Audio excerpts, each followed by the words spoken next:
കഴിഞ്ഞ 11 കൊല്ലം ഇന്ത്യയിൽ വന്ന മാറ്റം, നരേന്ദ്രമോദിജി ഇന്ത്യയിൽ കൊണ്ടുവന്ന മാറ്റവും ഇന്ത്യയിൽ മുമ്പോട്ട് കൊണ്ടുപോകാൻ അദ്ദേഹത്തിന്റെ അധ്വാനവും, ഇതിനെക്കുറിച്ച് ഇന്ത്യയിൽ മാത്രമല്ല ലോകത്തിൽ വലിയ വലിയ ലീഡേഴ്സ് ഇന്ന് അവർക്ക് എത്രയോ സർപ്രൈസ് പറയേണ്ട ഒരു റെസ്പെക്ട്, ബഹുമാനം, വിലക്കയറ്റം, ഏറ്റവും ഇന്ത്യന്റെ ഹിസ്റ്ററിയിലെ ഏറ്റവും ഹയസ്റ്റ് വിലക്കയറ്റം, ഇൻഫ്ലേഷൻ, തൊഴിലില്ലായ്മ, അൺഎംപ്ലോയ്മെന്റ്. 2014 ഇന്ത്യയും 2025-26 കേരളം ഒരു വ്യത്യാസവുമില്ല. ഇന്ന് 3-ാം നമ്പർ 4-ാം നമ്പറിന്റെ ഇക്കോണമി ആവുന്നു. ആ മാറ്റം ഇന്ത്യയിലെ ജനങ്ങൾ ആവശ്യപ്പെട്ടു. അവര് നരേന്ദ്രമോദിജിക്ക് ഒരു മാൻഡേറ്റ് കൊടുത്തു. അദ്ദേഹം ആ മാറ്റം അവർക്ക് കൊടുത്തു. അതേ സമാനം നമുക്ക് ഈ കേരള നാട്ടിൽ മാറ്റം വേണം. ജനങ്ങൾ പറയുന്നതാണ്. ആ ജനങ്ങൾ പറയുന്നു ഇത് വികസിത് ഭാരത് ഉണ്ടാകുമ്പോൾ വികസിത് കേരളയും ഉണ്ടാക്കണം. നമസ്തേ. വികസിത കേരളം എന്ന ലക്ഷ്യവുമായി BJP കൺവെൻഷനുകൾക്കും ജില്ലാ നേതൃയോഗങ്ങൾക്കും തുടക്കമായി. BJPക്ക് ഏറ്റവും വലിയ വിജയം സമ്മാനിച്ച തൃശ്ശൂരിലാണ് തുടക്കം. 4 കോടി മലയാളികളുടെ ക്ഷേമൈശ്വര്യങ്ങളും പുരോഗതിയുമാണ് ലക്ഷ്യമാക്കുന്നതെന്ന് BJP സംസ്ഥാന അധ്യക്ഷൻ രാജീവ് ചന്ദ്രശേഖർ. നേതാവാകാനല്ല, നേതാക്കളെ സൃഷ്ടിക്കാനാണ് തൻ്റെ വരവെന്നും രാജീവ് ചന്ദ്രശേഖർ. BJPയുടെ ലക്ഷ്യപ്രാപ്തി അരികിലോ? ജനഡിബേറ്റ് ഈ വിഷയമാണ് ഇന്ന് പരിശോധിക്കുന്നത്. രാഷ്ട്രീയ നിരീക്ഷകനും കാസർകോട്ടെ കേന്ദ്ര സർവകലാശാല മുൻ വൈസ് ചാൻസലറുമായ ഡോക്ടർ G. ഗോപകുമാർ, BJP വക്താവ് അഡ്വക്കേറ്റ് ശങ്കുട്ടി ദാസ്, കോൺഗ്രസ് വക്താവ് അഡ്വക്കേറ്റ് സേനാപതി വേണു എന്നിവ ചേരുന്നു. എല്ലാ അതിഥികളെയും ഈ സംവാദത്തിലേക്ക് സ്നേഹാദരങ്ങളോടെ സ്വാഗതം ചെയ്യുന്നു. ഒപ്പം പ്രേക്ഷകരെയും. ഞാൻ ഈ സംവാദം ഡോക്ടർ ഗോപകുമാറിൽ നിന്ന് ആരംഭിക്കുകയാണ്. ഗോപകുമാർ സർ, വികസിത കേരളം വെറും മുദ്രാവാക്യമല്ല, BJPയുടെ ലക്ഷ്യമാണെന്നാണ് BJP സംസ്ഥാന അധ്യക്ഷൻ രാജീവ് ചന്ദ്രശേഖർ വ്യക്തമാക്കിയിരിക്കുന്നത്. വീടുകൾ തോറും കയറിയിറങ്ങി വികസന സന്ദേശം എത്തിക്കും. BJP ഓഫീസുകൾ ഇനി മുതൽ ഹെൽപ്പ് ഡെസ്കുകളായിട്ടാവും പ്രവർത്തിക്കുക. കേരളം പ്രതീക്ഷിക്കുന്ന മാറ്റം കൊണ്ടുവരാൻ BJPക്കും NDAക്കുമേ സാധിക്കൂ. 30 സംഘടനാ ജില്ലകൾ, 600-ൽ പരം ജില്ലാ ഭാരവാഹികൾ, 1/3 വനിതാ പ്രാതിനിധ്യം, 225-ലധികം OBC നേതാക്കൾ, 75+ പട്ടികജാതി പട്ടിക വിഭാഗങ്ങളിൽ നിന്നുള്ള നേതാക്കൾ, 50+ ക്രൈസ്തവ പ്രാതിനിധ്യം, 70% യുവാക്കൾ. എല്ലാവർക്കുമൊപ്പം, എല്ലാവർക്കും വേണ്ടി ടീം വികസിത കേരളം സുസജ്ജം. ഇതാണ് പുതിയ അധ്യക്ഷൻ്റെ നേതൃത്വത്തിൽ BJP ഏറ്റെടുത്തിരിക്കുന്ന ദൗത്യം. ലക്ഷ്യത്തിലെത്താൻ BJP സ്വീകരിച്ചിരിക്കുന്ന മാർഗങ്ങളെ താങ്കൾ എങ്ങനെയാണ് നോക്കിക്കാണുന്നത്? പാർട്ടി മിഷനറി ഉടച്ചു വാർത്തതിൽ കൂടി വലിയ പുരോഗതി ഉണ്ടാക്കാൻ പരിശ്രമിക്കുന്നത് നല്ല കാര്യമാണ്. കാരണം പുതിയ നേതൃത്വം വരുമ്പോൾ അതനുസരിച്ച് പാർട്ടിയുടെ വിവിധ ഘടകങ്ങളിൽ, അത് ജില്ലാ ഘടകങ്ങളാണെങ്കിലും മണ്ഡലങ്ങളിലായാലും താഴെ ഗ്രാസ് റൂട്ട് ബൂത്ത് വരെയുള്ള മേഖലകളിലെ കണക്കുകളാണ് താങ്കളിവിടെ ചൂണ്ടിക്കാണിച്ചത്. അത് നല്ലത് തന്നെ. ഒരു പാർട്ടിയെ സംബന്ധിച്ചിടത്തോളം വളരാൻ ഏറ്റവും പ്രധാനം അതിൻ്റെ മെഷീനറി ശക്തമാവുക, സംഘടനാ മികവ് വേണം എന്നുള്ളത് തന്നെയാണ്. കേരളത്തിൽ അധികാരത്തിൽ വരാത്ത ഒരു പാർട്ടിയാണ് BJP, അതോടൊപ്പമുള്ള മുന്നണി എന്നുള്ള നിലയിൽ NDA. ഇപ്പോൾ കേരളത്തിൽ പരമ്പരാഗതമായ 2 ശക്തമായ മുന്നണികളുണ്ടെന്ന് നമുക്കറിയാം. അങ്ങനെ ഒരു ബൈപോളർ മുന്നണി രാഷ്ട്രീയത്തിനിടയിൽ മൂന്നാമതൊരു മുന്നണി കടന്നു വന്ന് ജനഹൃദയങ്ങളിൽ എത്തണമെങ്കിൽ പാർട്ടിയുടെ മെഷീനറി വളരുന്നതിനോടൊപ്പം തന്നെ BJP കേരളത്തിൽ എന്ത് മാറ്റമാണ് കൊണ്ടുവരാൻ ഉദ്ദേശിക്കുന്നത് എന്നുള്ളതിന് വ്യക്തമായ ഒരു കാഴ്ചപ്പാട് വേണം. എന്ന് പറഞ്ഞാൽ നാളത്തെ കേരളം എന്താണെന്ന് പറയുമ്പോൾ അത് രാജ്യം വികസിക്കുന്നതോടൊപ്പം കേരളത്തിലും വികസനം വേണം. കേരളത്തിലെ വികസനം എന്ന് പറയുമ്പോൾ മാനുഷിക വിഭവശേഷിയിലുള്ള വികസനം പണ്ടേ കേരളത്തിലുണ്ടായിട്ടുണ്ട്. പക്ഷേ അതുകൊണ്ട് ഇവിടെ തൊഴിലവസരങ്ങൾ വർദ്ധിക്കുന്നില്ല, സാമൂഹിക പ്രശ്നങ്ങൾ കുറയുന്നില്ല, സമീപകാലത്തായിട്ട് മയക്കുമരുന്ന് ഉൾപ്പെടെയുള്ള വിപത്തുകൾ വളരെയധികം വർദ്ധിക്കുന്നു, അക്രമം വർദ്ധിക്കുന്നു. അങ്ങനെ തുടങ്ങി ഒത്തിരി പ്രശ്നങ്ങൾ കേരളത്തിലുണ്ട്. വിദ്യാഭ്യാസ രംഗം നമുക്കറിയാം, അതെത്രത്തോളം കുഴപ്പം പിടിച്ചതാണെന്നും ക്യാമ്പസുകളിലെ അക്രമ രാഷ്ട്രീയം ഉൾപ്പെടെ മയക്കുമരുന്ന് ഉൾപ്പെടെയുള്ള പ്രശ്നങ്ങൾ, തൊഴിലന്വേഷിച്ച് ചെറുപ്പക്കാർ മറ്റ് രാജ്യങ്ങളിലേക്ക് ഇത്രത്തോളം പോകുന്ന ആനുപാതികമായ മറ്റൊരു സംസ്ഥാനമില്ല. അതുകൊണ്ട് പ്രശ്നങ്ങൾ വളരെ രൂക്ഷമാണ്. അപ്പോൾ എങ്ങനെയാണ് കേരളത്തിൽ ഇതിനൊരു മാറ്റം ഉണ്ടാക്കുന്നത്? അടിസ്ഥാന വർഗം, പ്രത്യേകിച്ച് ആശാ വർക്കേഴ്സ്, അംഗൻവാടി വർക്കേഴ്സ്, സാമൂഹ്യക്ഷേമ നിധിയിൽ അതിൽ നിന്ന് പ്രതീക്ഷിച്ച് നിൽക്കുന്ന പാവപ്പെട്ട ആൾക്കാർ.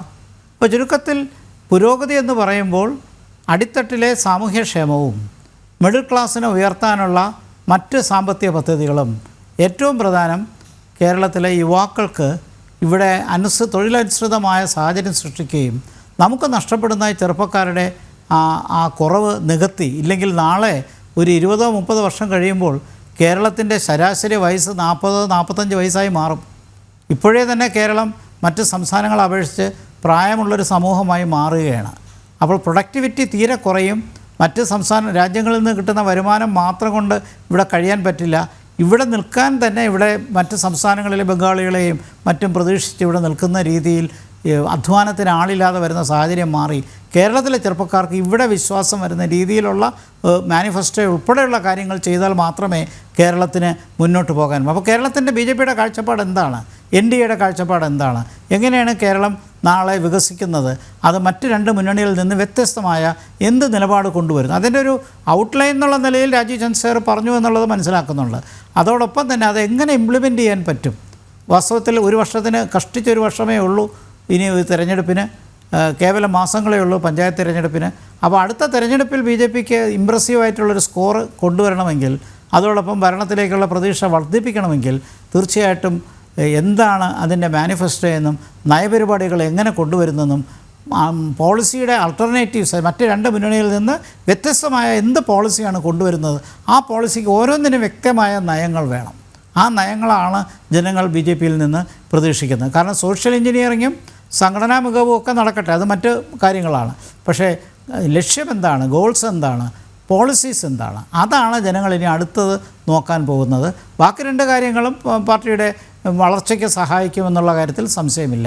പക്ഷേ ഭരണത്തിൽ വരാൻ സാധ്യതയുണ്ടെങ്കിൽ, ഇല്ലെങ്കിൽ നാളൊരു കാലത്ത് BJP എന്തെങ്കിലും അധികാരത്തിൽ വന്നാൽ എന്താണ് BJP കേരളത്തിനെ മാറ്റി 2047 ഇന്ത്യ ഏറ്റവും വലിയൊരു വികസിത രാജ്യമായി മാറുമ്പോൾ കേരളം അതിനോടൊപ്പം സാമ്പത്തികമായി വികസിക്കുമോ, സാമൂഹികമായി ശക്തി ആർജിക്കുമോ? ഇത്തരം ചോദ്യങ്ങളാണ് BJPയുടെ മുമ്പിലുള്ളത്. ചുരുക്കത്തിൽ ഈ കാര്യങ്ങളെക്കുറിച്ച് കൂടുതൽ ചർച്ച ചെയ്യേണ്ട ആവശ്യമുണ്ടായിരിക്കും. തീർച്ചയായിട്ടും ഗവേഷണം ചെയ്യേണ്ട ആവശ്യമുണ്ട്. അതിനെക്കുറിച്ച് ഒട്ടനവധി വേദികളിൽ സംവാദം കൊണ്ടുവരേണ്ട ആവശ്യമുണ്ട്. അത്തരം സംവാദത്തിൽ കൂടി മാത്രമേ ഇത്തരം കാര്യങ്ങൾക്ക് ഒരു വ്യക്തത ഉണ്ടാവുകയുള്ളൂ. ഓക്കെ, ശങ്കു, ഗോകുമാർ സാർ ചോദിച്ചതുപോലെ വ്യത്യസ്തമായ എന്ത് പോളിസികളാണ് കേരളീയ പൊതുസമൂഹത്തിന് മുന്നിൽ BJP മുന്നോട്ട് വയ്ക്കുന്നത്, അവതരിപ്പിക്കുന്നത്? ഈ വികസിത കേരളം എന്ന ലക്ഷ്യം അതൊരു മുദ്രാവാക്യം മാത്രമല്ല എന്ന് അടിവരയിട്ട് പറഞ്ഞിട്ടുണ്ട് രാജീവ് ചന്ദ്രശേഖർ. ആ ലക്ഷ്യം കരഗതമാക്കുക എന്നത് അതൊരു എളുപ്പത്തിലുള്ളൊരു ജോലിയാണോ? തീർച്ചയായിട്ടും അതെ. ശ്രീ രാജീവ് ചന്ദ്രശേഖർ തന്നെ ഇന്ന് പറഞ്ഞതുപോലെ വികസിത കേരളം എന്നത് BJPയെ സംബന്ധിച്ച് ഒരു മുദ്രാവാക്യമല്ല, ഒരു ലക്ഷ്യമാണ്, ഒരു ദൗത്യമാണ്, ഒരു കടമയായിട്ടാണ് ഏറ്റെടുത്തിട്ടുള്ളത്. അതിന് ഞാനൊന്ന് മാപ്പ് പറയട്ടെ. ഞാൻ ഈ ചർച്ചയിൽ പങ്കെടുക്കുന്നതിന് വേണ്ടി വളരെ നേരത്തെ തന്നെ സജ്ജനായി 7:25 കൂടി തന്നെ ഇവിടെ വന്നിട്ടുണ്ടായിരുന്നു. പക്ഷെ 9ാം വാർഷികം KCB ആഘോഷിക്കുന്നതാണോ എന്ന് അറിയില്ല. കൃത്യം 7:30 കറണ്ട് പോയി. അപ്പോ ചർച്ചയിൽ പങ്കെടുക്കാൻ പിണറായി വിജയൻ സർക്കാരിന്റെ 9ാം വാർഷികവുമായി ബന്ധപ്പെട്ട് അവരുടെ ഇതുവരെയുള്ള ട്രാക്ക് റെക്കോർഡ് നിലനിർത്തേണ്ട ഉത്തരവാദിത്തം KCBക്ക് ഉണ്ടല്ലോ. ഇങ്ങനെയാണല്ലോ ജനങ്ങൾക്ക് സമ്മാനങ്ങൾ കൊടുക്കാറുള്ളത്. കൃത്യം 7:30 മണിക്ക് കറണ്ട് പോയതുകൊണ്ടാണ് ഞാനിപ്പോ പുറത്ത് വന്നിരുന്നിട്ടാണ് ഈ ചർച്ചയിൽ പങ്കെടുക്കുന്നത്. ആദ്യഘട്ടത്തിൽ പങ്കെടുക്കാൻ കഴിയാത്തതിന് ഞാൻ മാപ്പ് പറയാണ്. നമുക്ക് ഇന്നത്തെ രാജീവ് ചന്ദ്രശേഖരന്റെ വികസിത കേരളം എന്ന് പറയുന്ന ആ പരിപാടിയുടെ ഉദ്ഘാടനം കേരളത്തിലെ എല്ലാ ജില്ലകളിലും, അതായത് BJPയുടെ 32 സംഘടനാ ജില്ലകളിലും സംസ്ഥാന പ്രസിഡന്റ് പര്യടനം നടത്തുകയും എല്ലാ ജില്ലകളിലും വികസിത കേരളം എന്ന് പറയുന്ന ഒരു അജണ്ട മുൻനിർത്തിക്കൊണ്ട് സെമിനാറുകൾ സംഘടിപ്പിക്കുകയും അവിടെയുള്ള പൊതുസമൂഹവുമായിട്ട് ചർച്ചകൾ നടത്തുകയും ചെയ്യുക. അങ്ങനെ ഡെവലപ്മെന്റ് ഓറിയന്റഡ് ആയിട്ടുള്ള ഒരു പൊളിറ്റിക്സ് അടുത്ത 1 വർഷത്തേക്ക് ഒരു കർമ്മ പരിപാടിയായി വികസനത്തെ സംബന്ധിച്ച് തന്നെ നിരന്തരമായി ചർച്ചകൾ സംഘടിപ്പിക്കുക. വികസിത കേരളം എന്ന് പറയുന്ന ലക്ഷ്യം BJPയിലൂടെ സാധ്യമാക്കുക എന്ന് പറയുന്ന ഒരു പദ്ധതിയുടെ ഉദ്ഘാടനമാണ് ഇന്ന് തൃശ്ശൂർ നടന്നത്. നാളെ അദ്ദേഹം മലപ്പുറം ജില്ലയിലേക്ക് വരുന്നുണ്ട്. ഇന്ന് കേവലം 15 മിനിറ്റ് മാത്രമാണ് ആ പരിപാടിയിൽ രാജീവ് ചന്ദ്രശേഖർ തന്റെ ആശയങ്ങളെ സംബന്ധിച്ച്, തന്റെ ലക്ഷ്യത്തെ സംബന്ധിച്ച്, തന്റെ പദ്ധതിയെ സംബന്ധിച്ച് സംസാരിച്ചത്. പക്ഷെ എത്ര വ്യക്തതയോട് കൂടിയിട്ടാണ് അദ്ദേഹത്തിന്റെ ആശയങ്ങൾ സംവേദനം ചെയ്തത് എന്നുള്ളത് വളരെ കൗതുകത്തോടു കൂടിയിട്ടാണ് ഞാൻ കണ്ടത്. അദ്ദേഹം 3 കാര്യങ്ങളിൽ ഊന്നിയിട്ടാണ് സംസാരിച്ചത്. ആദ്യം അദ്ദേഹം ഒരു പ്രശ്നത്തെ സംബന്ധിച്ച് പറഞ്ഞു, 2 അദ്ദേഹം അതിനുള്ള പരിഹാരത്തെ സംബന്ധിച്ച് പറഞ്ഞു, 3 ആ പരിഹാരം എങ്ങനെ യാഥാർത്ഥ്യമാക്കാം എന്നതിന്റെ മാർഗവും അദ്ദേഹം പറഞ്ഞു. വളരെ സിസ്റ്റമാറ്റിക് ആയ, വളരെ കൃത്യതയോടുകൂടി പോയിന്റ് ബൈ പോയിന്റ് ആയിട്ടാണ് അദ്ദേഹം സംസാരിച്ചത്. അത് കേട്ടവർക്കെല്ലാം ആ കാര്യത്തിൽ വളരെ വ്യക്തത ഉണ്ടായിട്ടുണ്ടാവുമെന്നാണ് ഞാൻ വിചാരിക്കുന്നത്. എന്താണ് അദ്ദേഹം ഉന്നയിച്ചിട്ടുള്ള പ്രശ്നം? അദ്ദേഹം പറയുന്നത് 2004 മുതൽ 2014 വരെയുള്ള ഇന്ത്യ, ആ ഇന്ത്യയെ സംബന്ധിച്ച് ഇപ്പൊ വിദഗ്ധന്മാരെല്ലാരും പറയുന്നത് അത് ഇന്ത്യയുടെ ലോസ്റ്റ് ഡെക്കേഡ് ആണെന്നാണ്, നഷ്ടപ്പെട്ട ദശകമാണ്. കാരണം 2004 അധികാരത്തിലേറിയിട്ടുള്ള UPA സർക്കാർ 10 കൊല്ലം ഇന്ത്യയെ ഭരിച്ചു കഴിഞ്ഞപ്പോ 2014 ഇന്ത്യയുടെ അവസ്ഥ എന്തായിരുന്നു? ലോകത്തെ ഏറ്റവും ദുർബലമായിട്ടുള്ള എക്കോണമികളിൽ ഒന്ന്. അന്ന് ഫ്രജൈൽ 5 എക്കോണമീസിലാണ് ഇന്ത്യയുടെ എക്കോണമിന്ന് IMF ഉൾപ്പെടെ പെടുത്തിയിരുന്നതെന്ന് ആലോചിക്കണം. തൊഴിലില്ലായ്മ അതിരൂക്ഷമായിരുന്നു. അഴിമതിയുടെ കഥകൾ കൊണ്ട് സമ്പന്നമായിരുന്നു ഓരോ ദിവസത്തെയും പത്രമാധ്യമങ്ങൾ എന്ന് പറയുന്നത്. 2G കുംഭകോണം, കൽക്കരി കുംഭകോണം, ടെട്രാ കുംഭകോണം, ഇങ്ങനെ നിരന്തരമായിട്ടുള്ള അഴിമതി കഥകളാണ് ഉണ്ടായിരുന്നത്. അഡ്വക്കേറ്റ് സേനാപതി വേണു, നോക്കൂ, വികസിത കേരളത്തിന് BJP തുടക്കം കുറിച്ചിരിക്കുന്നു. 2ാം പിണറായി സർക്കാരിൻ്റെ 4ാം വാർഷികാഘോഷങ്ങൾക്കും ഇന്ന് തുടക്കമായി കാസർഗോഡ്. പ്രതിപക്ഷത്തിന് പ്രത്യേക പരിപാടിയൊന്നുമില്ലേ അഡ്വക്കേറ്റ് സേനാപതി വേണു? അതൊന്നും ഇല്ലാതെ തന്നെ അധികാരത്തിലേക്ക് എളുപ്പം നടന്നു കയറാമെന്നാണോ നിങ്ങളുടെ പ്രതീക്ഷ? അല്ലല്ലോ, ഞങ്ങൾ വിവിധങ്ങളായ സമരപരിപാടികൾ, ഇന്നിപ്പോ മുഖ്യമന്ത്രിയുടെ യാത്ര കാസർഗോഡ് നിന്ന് ആരംഭിക്കുന്നു. ഏതാനും മാസങ്ങൾക്ക് മുമ്പ് സമാനമായ ഒരു യാത്ര നമ്മൾ കണ്ടതായിരുന്നു. നവകേരള സദസ്സുമായിട്ട് 1,03,00,000 രൂപയുടെ ബസ്സുമായി മുഖ്യമന്ത്രിയും പരിവാരങ്ങളും അവരൊന്നിച്ച് സഞ്ചരിക്കുകയും കേരളത്തിലെ എല്ലാ അസംബ്ലി നിയോജക മണ്ഡലങ്ങളിൽ സന്ദർശനം നടത്തുകയും അവിടെയും ഇന്ന് പറഞ്ഞതുപോലെ ഈ സമൂഹത്തിലെ പ്രമുഖരായ ആളുകളുമായിട്ട് സംവാദം നടത്തുകയും നിവേദനങ്ങൾ സ്വീകരിക്കുകയും സംസ്ഥാനത്തിന്റെ മുഴുവൻ പ്രശ്നങ്ങളും ഇതാ പരിഹരിക്കാൻ പോകുന്നു എന്ന് പറഞ്ഞുകൊണ്ട് നവകേരള സദസ്സ് നമ്മൾ നടത്തുന്നത് കണ്ടതാണ്. അപ്പം ഇപ്പൊ വീണ്ടും പുതിയ ഒരു പഴയ വീഞ്ഞ് പുതിയ കുപ്പിയല്ല, പഴയ കുപ്പിയും പഴയ വീഞ്ഞുമായി പുതിയ ഒരു യാത്ര കൂടി നടത്തുന്നു. കേരളത്തിലെ എല്ലാ ജില്ലകളിലുമായി മെയ് മാസം 23-ാം തീയതി വരെ നീണ്ടു നിൽക്കുന്ന മുഖ്യമന്ത്രിയുടെ ഈ യാത്ര. അപ്പോ ഞങ്ങളെ ക്ഷണിച്ചിട്ടുണ്ടായിരുന്നു. ഞങ്ങൾ ഈ പഴയ യാത്രയിൽ ഞങ്ങൾ പങ്കെടുത്തില്ല. ഞങ്ങൾ ഇതിനെ ബഹിഷ്കരിക്കുന്നു. അതോടൊപ്പം തന്നെ ഈ ഗവൺമെന്റിനെതിരെയുള്ള വിവിധങ്ങളായ ഞങ്ങളുടെ സമര പരിപാടികൾ അത് സംസ്ഥാനത്തൊട്ടാകെ തുടർന്നുകൊണ്ടിരിക്കുകയാണ്. ഈ ഗവൺമെന്റിന്റെ തെറ്റായ നയങ്ങളെയെല്ലാം ജനങ്ങളുടെ മുമ്പാകെ തുറന്നു കാണിക്കുന്നതിന്. ഇപ്പം എന്നെ അത്ഭുതപ്പെടുത്തുന്നത്, ബഹുമാന്യായ കേരളത്തിന്റെ മുഖ്യമന്ത്രി ഇന്ന് കാസർഗോഡ് അദ്ദേഹത്തിന്റെ യാത്ര തുടങ്ങുന്നു. അദ്ദേഹം യാത്രയൊക്കെ തുടങ്ങട്ടെ, ജനങ്ങളുമായിട്ട് സംവദിക്കട്ടെ, ആ കാര്യത്തിലൊന്നും നമുക്ക് തർക്കമില്ല. പക്ഷെ 2 പ്രശ്നങ്ങൾ അത് കേരളത്തിന്റെ മുഖ്യമന്ത്രിയെയോ ഈ ഗവൺമെന്റിനെയോ ബാധിച്ചില്ല, അല്ലെങ്കിൽ അവരെ അത് അലോസരപ്പെടുത്തിയില്ല എന്ന് പറയുമ്പോഴാണ് നമുക്കത് ഖേദം തോന്നുന്നത്. അത് ഒന്നാമത്തെ കാര്യം, തിരുവനന്തപുരത്ത് കഴിഞ്ഞ് 71 ദിവസമായി സമരം ചെയ്യുന്ന ആശാ വർക്കർമാരുടെ സമരം. ഞാനും ശ്രീ ശങ്കുട്ടിദാസും അതുപോലെ തന്നെ ഗോപകുമാർ സാറും ഒക്കെ നമ്മൾ എത്രയോ പ്രാവശ്യം ഈ വിഷയം ചർച്ച ചെയ്യുന്നതാണ്. ഇവിടെ ഇന്നലെ ഒരു കർദിനാൾ തന്നെ ചോദിച്ച ഒരു ചോദ്യമുണ്ടല്ലോ, 232 രൂപ ശമ്പളത്തിന് ഒരു ദിവസം, ശമ്പളമല്ലല്ലോ അവർക്ക് കിട്ടുന്ന പ്രതിഫലവുമല്ല, അവർക്ക് കിട്ടുന്നത് എന്താന്ന് പറയുന്നത് അത് ഓണറേറിയം.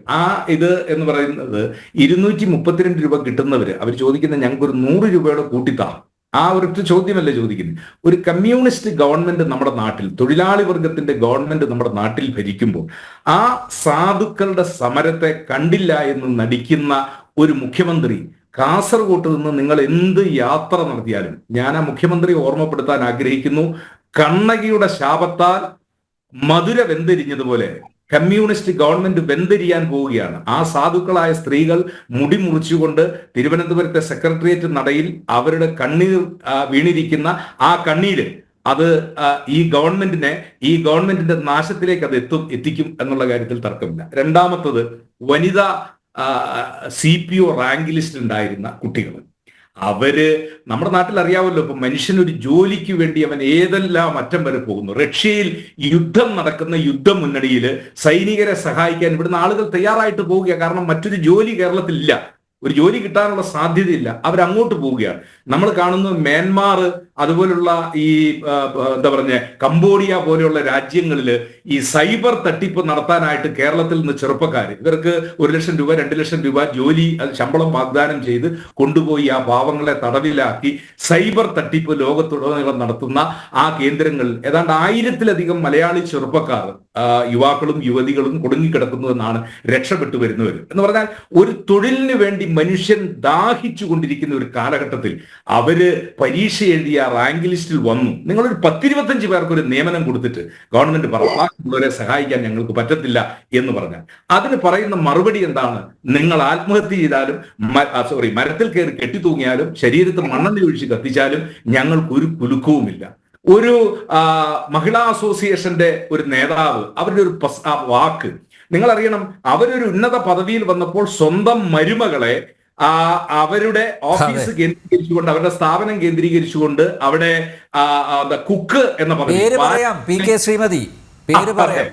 ശരി അതെ. അപ്പൊ ഞാൻ പറഞ്ഞത് സ്വന്തം മരുമകൾക്ക് ജോലി കിട്ടുന്നതിന് വേണ്ടി അവർ വനിതാ കമ്മീഷനിലായിരുന്നപ്പോ ആ തസ്തികയിൽ അല്ലെങ്കിൽ ആ പദവിയിൽ അവിടെ കുക്കിന്റെ പോസ്റ്റ് ഉണ്ടാക്കി മരുമകൾക്ക് ജോലി കൊടുത്ത് 5 കൊല്ലത്തെ ജോലി ചെയ്ത് മരുമകൾക്ക് ജീവിതകാലം മുഴുവൻ പെൻഷൻ മേടിക്കാനുള്ള അവസരം ഉണ്ടാക്കി കൊടുത്ത ആ മഹതി ഈ സാധുക്കളോട് അവർ പറഞ്ഞ വാക്ക് അത് കേൾക്കുന്ന കേരളത്തിലെ പൊതുസമൂഹമില്ല. അവർക്കതൊരു എന്താ പറഞ്ഞ നമ്മുടെ മനസ്സിൽ ഈ പെൺകുട്ടികളൊക്കെ നമ്മൾ കാണുന്ന നെക്സ്റ്റ് ഡോർ ഗേൾസ് നമ്മുടെ അടുത്ത വീട്ടിലെ കുട്ടികളല്ലേ, അവർക്കൊരു ജോലി കിട്ടണമെന്നുള്ള ആഗ്രഹത്തിൽ ആ പാവങ്ങൾ നടത്തിയ സമരം, ആ സമരത്തെയൊക്കെ കേരളത്തിലെ ഒരു കമ്മ്യൂണിസ്റ്റ് ഗവൺമെന്റ് അവര് എത്ര നിർദ്ദയം എന്നൊന്നും പറഞ്ഞാൽ പോരല്ലോ. നമ്മൾ മനുഷ്യത്വരഹിതമായ സമീപനമാണ് കമ്മ്യൂണിസ്റ്റ് നേതാക്കൾ ഈ 2 സമരത്തോട് കാണിച്ചുകൊണ്ടിരിക്കുന്നത്. ഞാൻ പറഞ്ഞത് ആ 2 സമരവേദിയിൽ വീണ കണ്ണീര് അത് കേരളത്തിലെ കമ്മ്യൂണിസ്റ്റ് ഗവൺമെന്റിന്റെ ഇടതുപക്ഷ ഗവൺമെന്റിന്റെ സർവനാശത്തിൽ എത്തിക്കും എന്നുള്ള കാര്യത്തിൽ ഒരു തർക്കവുമില്ല. നമ്മളിപ്പോ മുഖ്യമന്ത്രി പറയുന്ന വികസിത കേരളത്തെ കുറിച്ചാണ്. നമ്പ്യാരെ ഒരു കാര്യം മനസ്സിലാക്കുക, മുഖ്യമന്ത്രി വികസിത കേരളത്തെ കുറിച്ച് പറഞ്ഞിട്ടില്ല. രാജീവ് ചന്ദ്രശേഖർ വികസിത കേരളം പറഞ്ഞു. ഞാൻ പറഞ്ഞത് കേരളത്തിന്റെ മുഖ്യമന്ത്രി പറയുന്നത് പറഞ്ഞത് ലോകത്തിന് ആശ്ചര്യം, ലോകവും രാജ്യവും കേരളത്തെ ഞാൻ മുഖ്യമന്ത്രിയുടെ ഇതിൽ നിന്ന് വന്നതിന് ശേഷം അപ്പുറത്തോട്ട് വരാം. അപ്പൊ ഞാൻ പറഞ്ഞു വന്നത് മുഖ്യമന്ത്രി പറയുന്നത് എന്താ പറഞ്ഞ പാർട്ടി കോൺഗ്രസിന്റെ വേദിയിൽ കേരളം ഒരു പ്രത്യേക മാതൃക, ഇനി ഇതുപോലൊരു മാതൃകയല്ലാതെ ഈ ലോകത്തിന് മറ്റൊന്നുമില്ല, ഇന്ത്യക്ക് മറ്റൊന്നുമില്ല എന്ന് പറയുന്ന ഈ കേരളത്തിൽ നമ്പ്യാരെ total collapse of civil administration, അതാണ് ഇപ്പൊ കേരളത്തിന്റെ സ്ഥിതിവിശേഷം. ഇങ്ങനെ തകർന്ന ഒരു കാലഘട്ടം, അത് ഒന്നാമത്തെ തകർച്ച കേരളത്തിന്റെ ക്രമസമാധാന നിലയിലാണ്. രാത്രിയിൽ ഡ്യൂട്ടി കഴിഞ്ഞ് വരുന്ന പോലീസുകാരൻ ഒരു തട്ടുകടയ്ക്ക് മുമ്പിൽ നടക്കുന്ന സംഘർഷത്തിൽ ഇടപെട്ടതിന്റെ പേരിൽ അവനെ നെഞ്ചത്ത് ചവിട്ടി കൊല്ലുന്നു. അതാണ് കേരളത്തില്.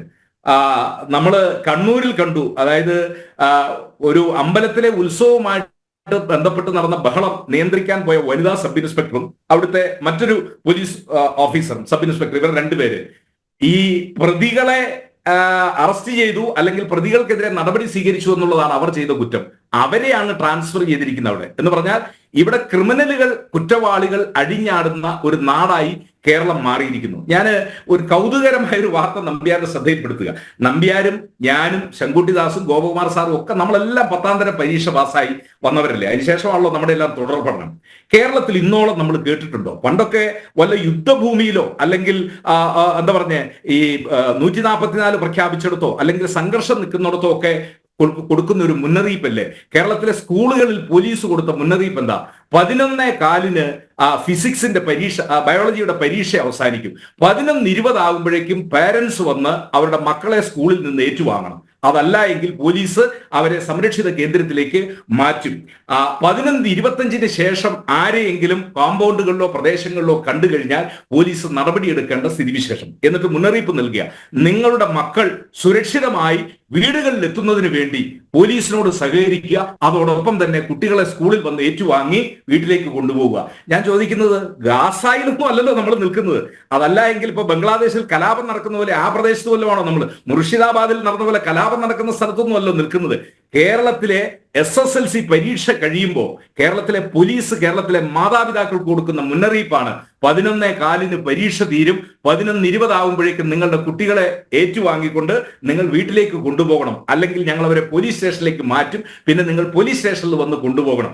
നിങ്ങളുടെ കുട്ടികളുടെ ജീവന് ഏത് സമയത്തും അപകടം ഉണ്ടാകും. നമ്മൾ എത്തി നിൽക്കുന്ന കേരളത്തിന്റെ അവസാനത്തെ കാഴ്ച. മുഖ്യമന്ത്രി കാസർഗോഡ് ചെന്ന് വാദോരാതെ സംസാരിച്ചുകൊണ്ട് അവിടെ പൗരപ്രമുഖരെയൊക്കെ കാണുമ്പോൾ ഈ കേരളം എവിടെ എത്തി നിൽക്കുന്നു എന്നതിന്റെ ഒരു ചെറിയ ഉദാഹരണമാണ് ഞാൻ പറഞ്ഞത്. അതാണ് ഞാൻ പറഞ്ഞത്, സിവിൽ അഡ്മിനിസ്ട്രേഷന്റെ ടോട്ടൽ കൊളാപ്സ്, എല്ലാം തകർന്നു. സേനാപതി വേണു, അവിടെയാണ് സമൂലമായ മാറ്റം കൊണ്ടുവരാൻ BJP തയ്യാറെടുക്കുന്നത്. ഇനി ഞാൻ അങ്ങോട്ട് വരാം. ഞാൻ ഈ രാജീവ് ചന്ദ്രശേഖരന്റെ പ്രസംഗം അത് സശ്രദ്ധം കേൾക്കുകയും, കാരണം എന്താ വെച്ചാൽ രാഷ്ട്രീയ വിദ്യാർത്ഥി എന്നതിൽ എന്റെ ചോദ്യം, ശ്രീ ശങ്കുട്ടിദാസിനോടുള്ള എന്റെ ചോദ്യം, ഞാൻ ചോദിക്കുന്നത്, രാജീവ് ചന്ദ്രശേഖർ പ്രസംഗിച്ചതുകൊണ്ടോ അല്ലെങ്കിൽ BJPയുടെ ഏതെങ്കിലും നേതാക്കൾ പ്രസംഗിച്ചതുകൊണ്ടോ കേരളത്തിന് എന്ത് മാറ്റമാണ് ഉണ്ടാകുന്നത്? ഇപ്പൊ നമ്മൾ ചർച്ച ചെയ്യുന്ന ഈ വിഷയം എന്ന് പറഞ്ഞാൽ ഇറ്റ് ഈസ് ഓൺലി ഹൈപ്പോത്തറ്റിക്കൽ. നമ്മളൊരു സാങ്കല്പികമായ കാര്യത്തെക്കുറിച്ചാണ്. കേരളം മാറണം എന്ന് BJP ആഗ്രഹിക്കുന്നുവെങ്കിൽ അധികാരമുണ്ടാകണം. അധികാരത്തിൽ വന്നുവെങ്കിൽ മാത്രമേ ഒരു ജനാധിപത്യ സംവിധാനത്തിൽ മാറ്റം ഉണ്ടാക്കാൻ കഴിയുള്ളൂ. നിർഭാഗ്യവശാൽ നമ്പ്യാരെ ഞാൻ പറയുന്നു, ഒരു രാഷ്ട്രീയ വിദ്യാർത്ഥി എന്ന എന്റെ കാഴ്ചപ്പാടിൽ അടുത്ത ഒരു ദശാബ്ദ കാലത്തേക്ക് അത് സാധ്യമല്ല. അതിനുശേഷം എന്ത് എന്നുള്ളത് നമുക്ക് പിന്നീട് ചിന്തിക്കാം. അപ്പോ അധികാരമില്ലാത്ത ഒരു പാർട്ടി എന്തുകൊണ്ട് സാധിക്കില്ല? 10 വർഷത്തിനിടയിൽ എന്തുകൊണ്ട് സാധിക്കില്ല? അല്ല, ഞാൻ കേരളത്തിന്റെ രാഷ്ട്രീയ സാഹചര്യം അതാണല്ലോ. ഇന്ത്യയിലെ മറ്റ് സംസ്ഥാനങ്ങൾ പോലെ അല്ലാത്ത ചില രാഷ്ട്രീയ സാഹചര്യം കേരളത്തിലുണ്ട്. ഒന്ന്, കേരളത്തിലെ നിയർ അബൌട്ട് 45%, അത് ചിലപ്പോൾ 50 വരെ ആകപ്പെടുത്തിയ സാഹചര്യം, അവര് ന്യൂനപക്ഷ വിഭാഗമാണ്.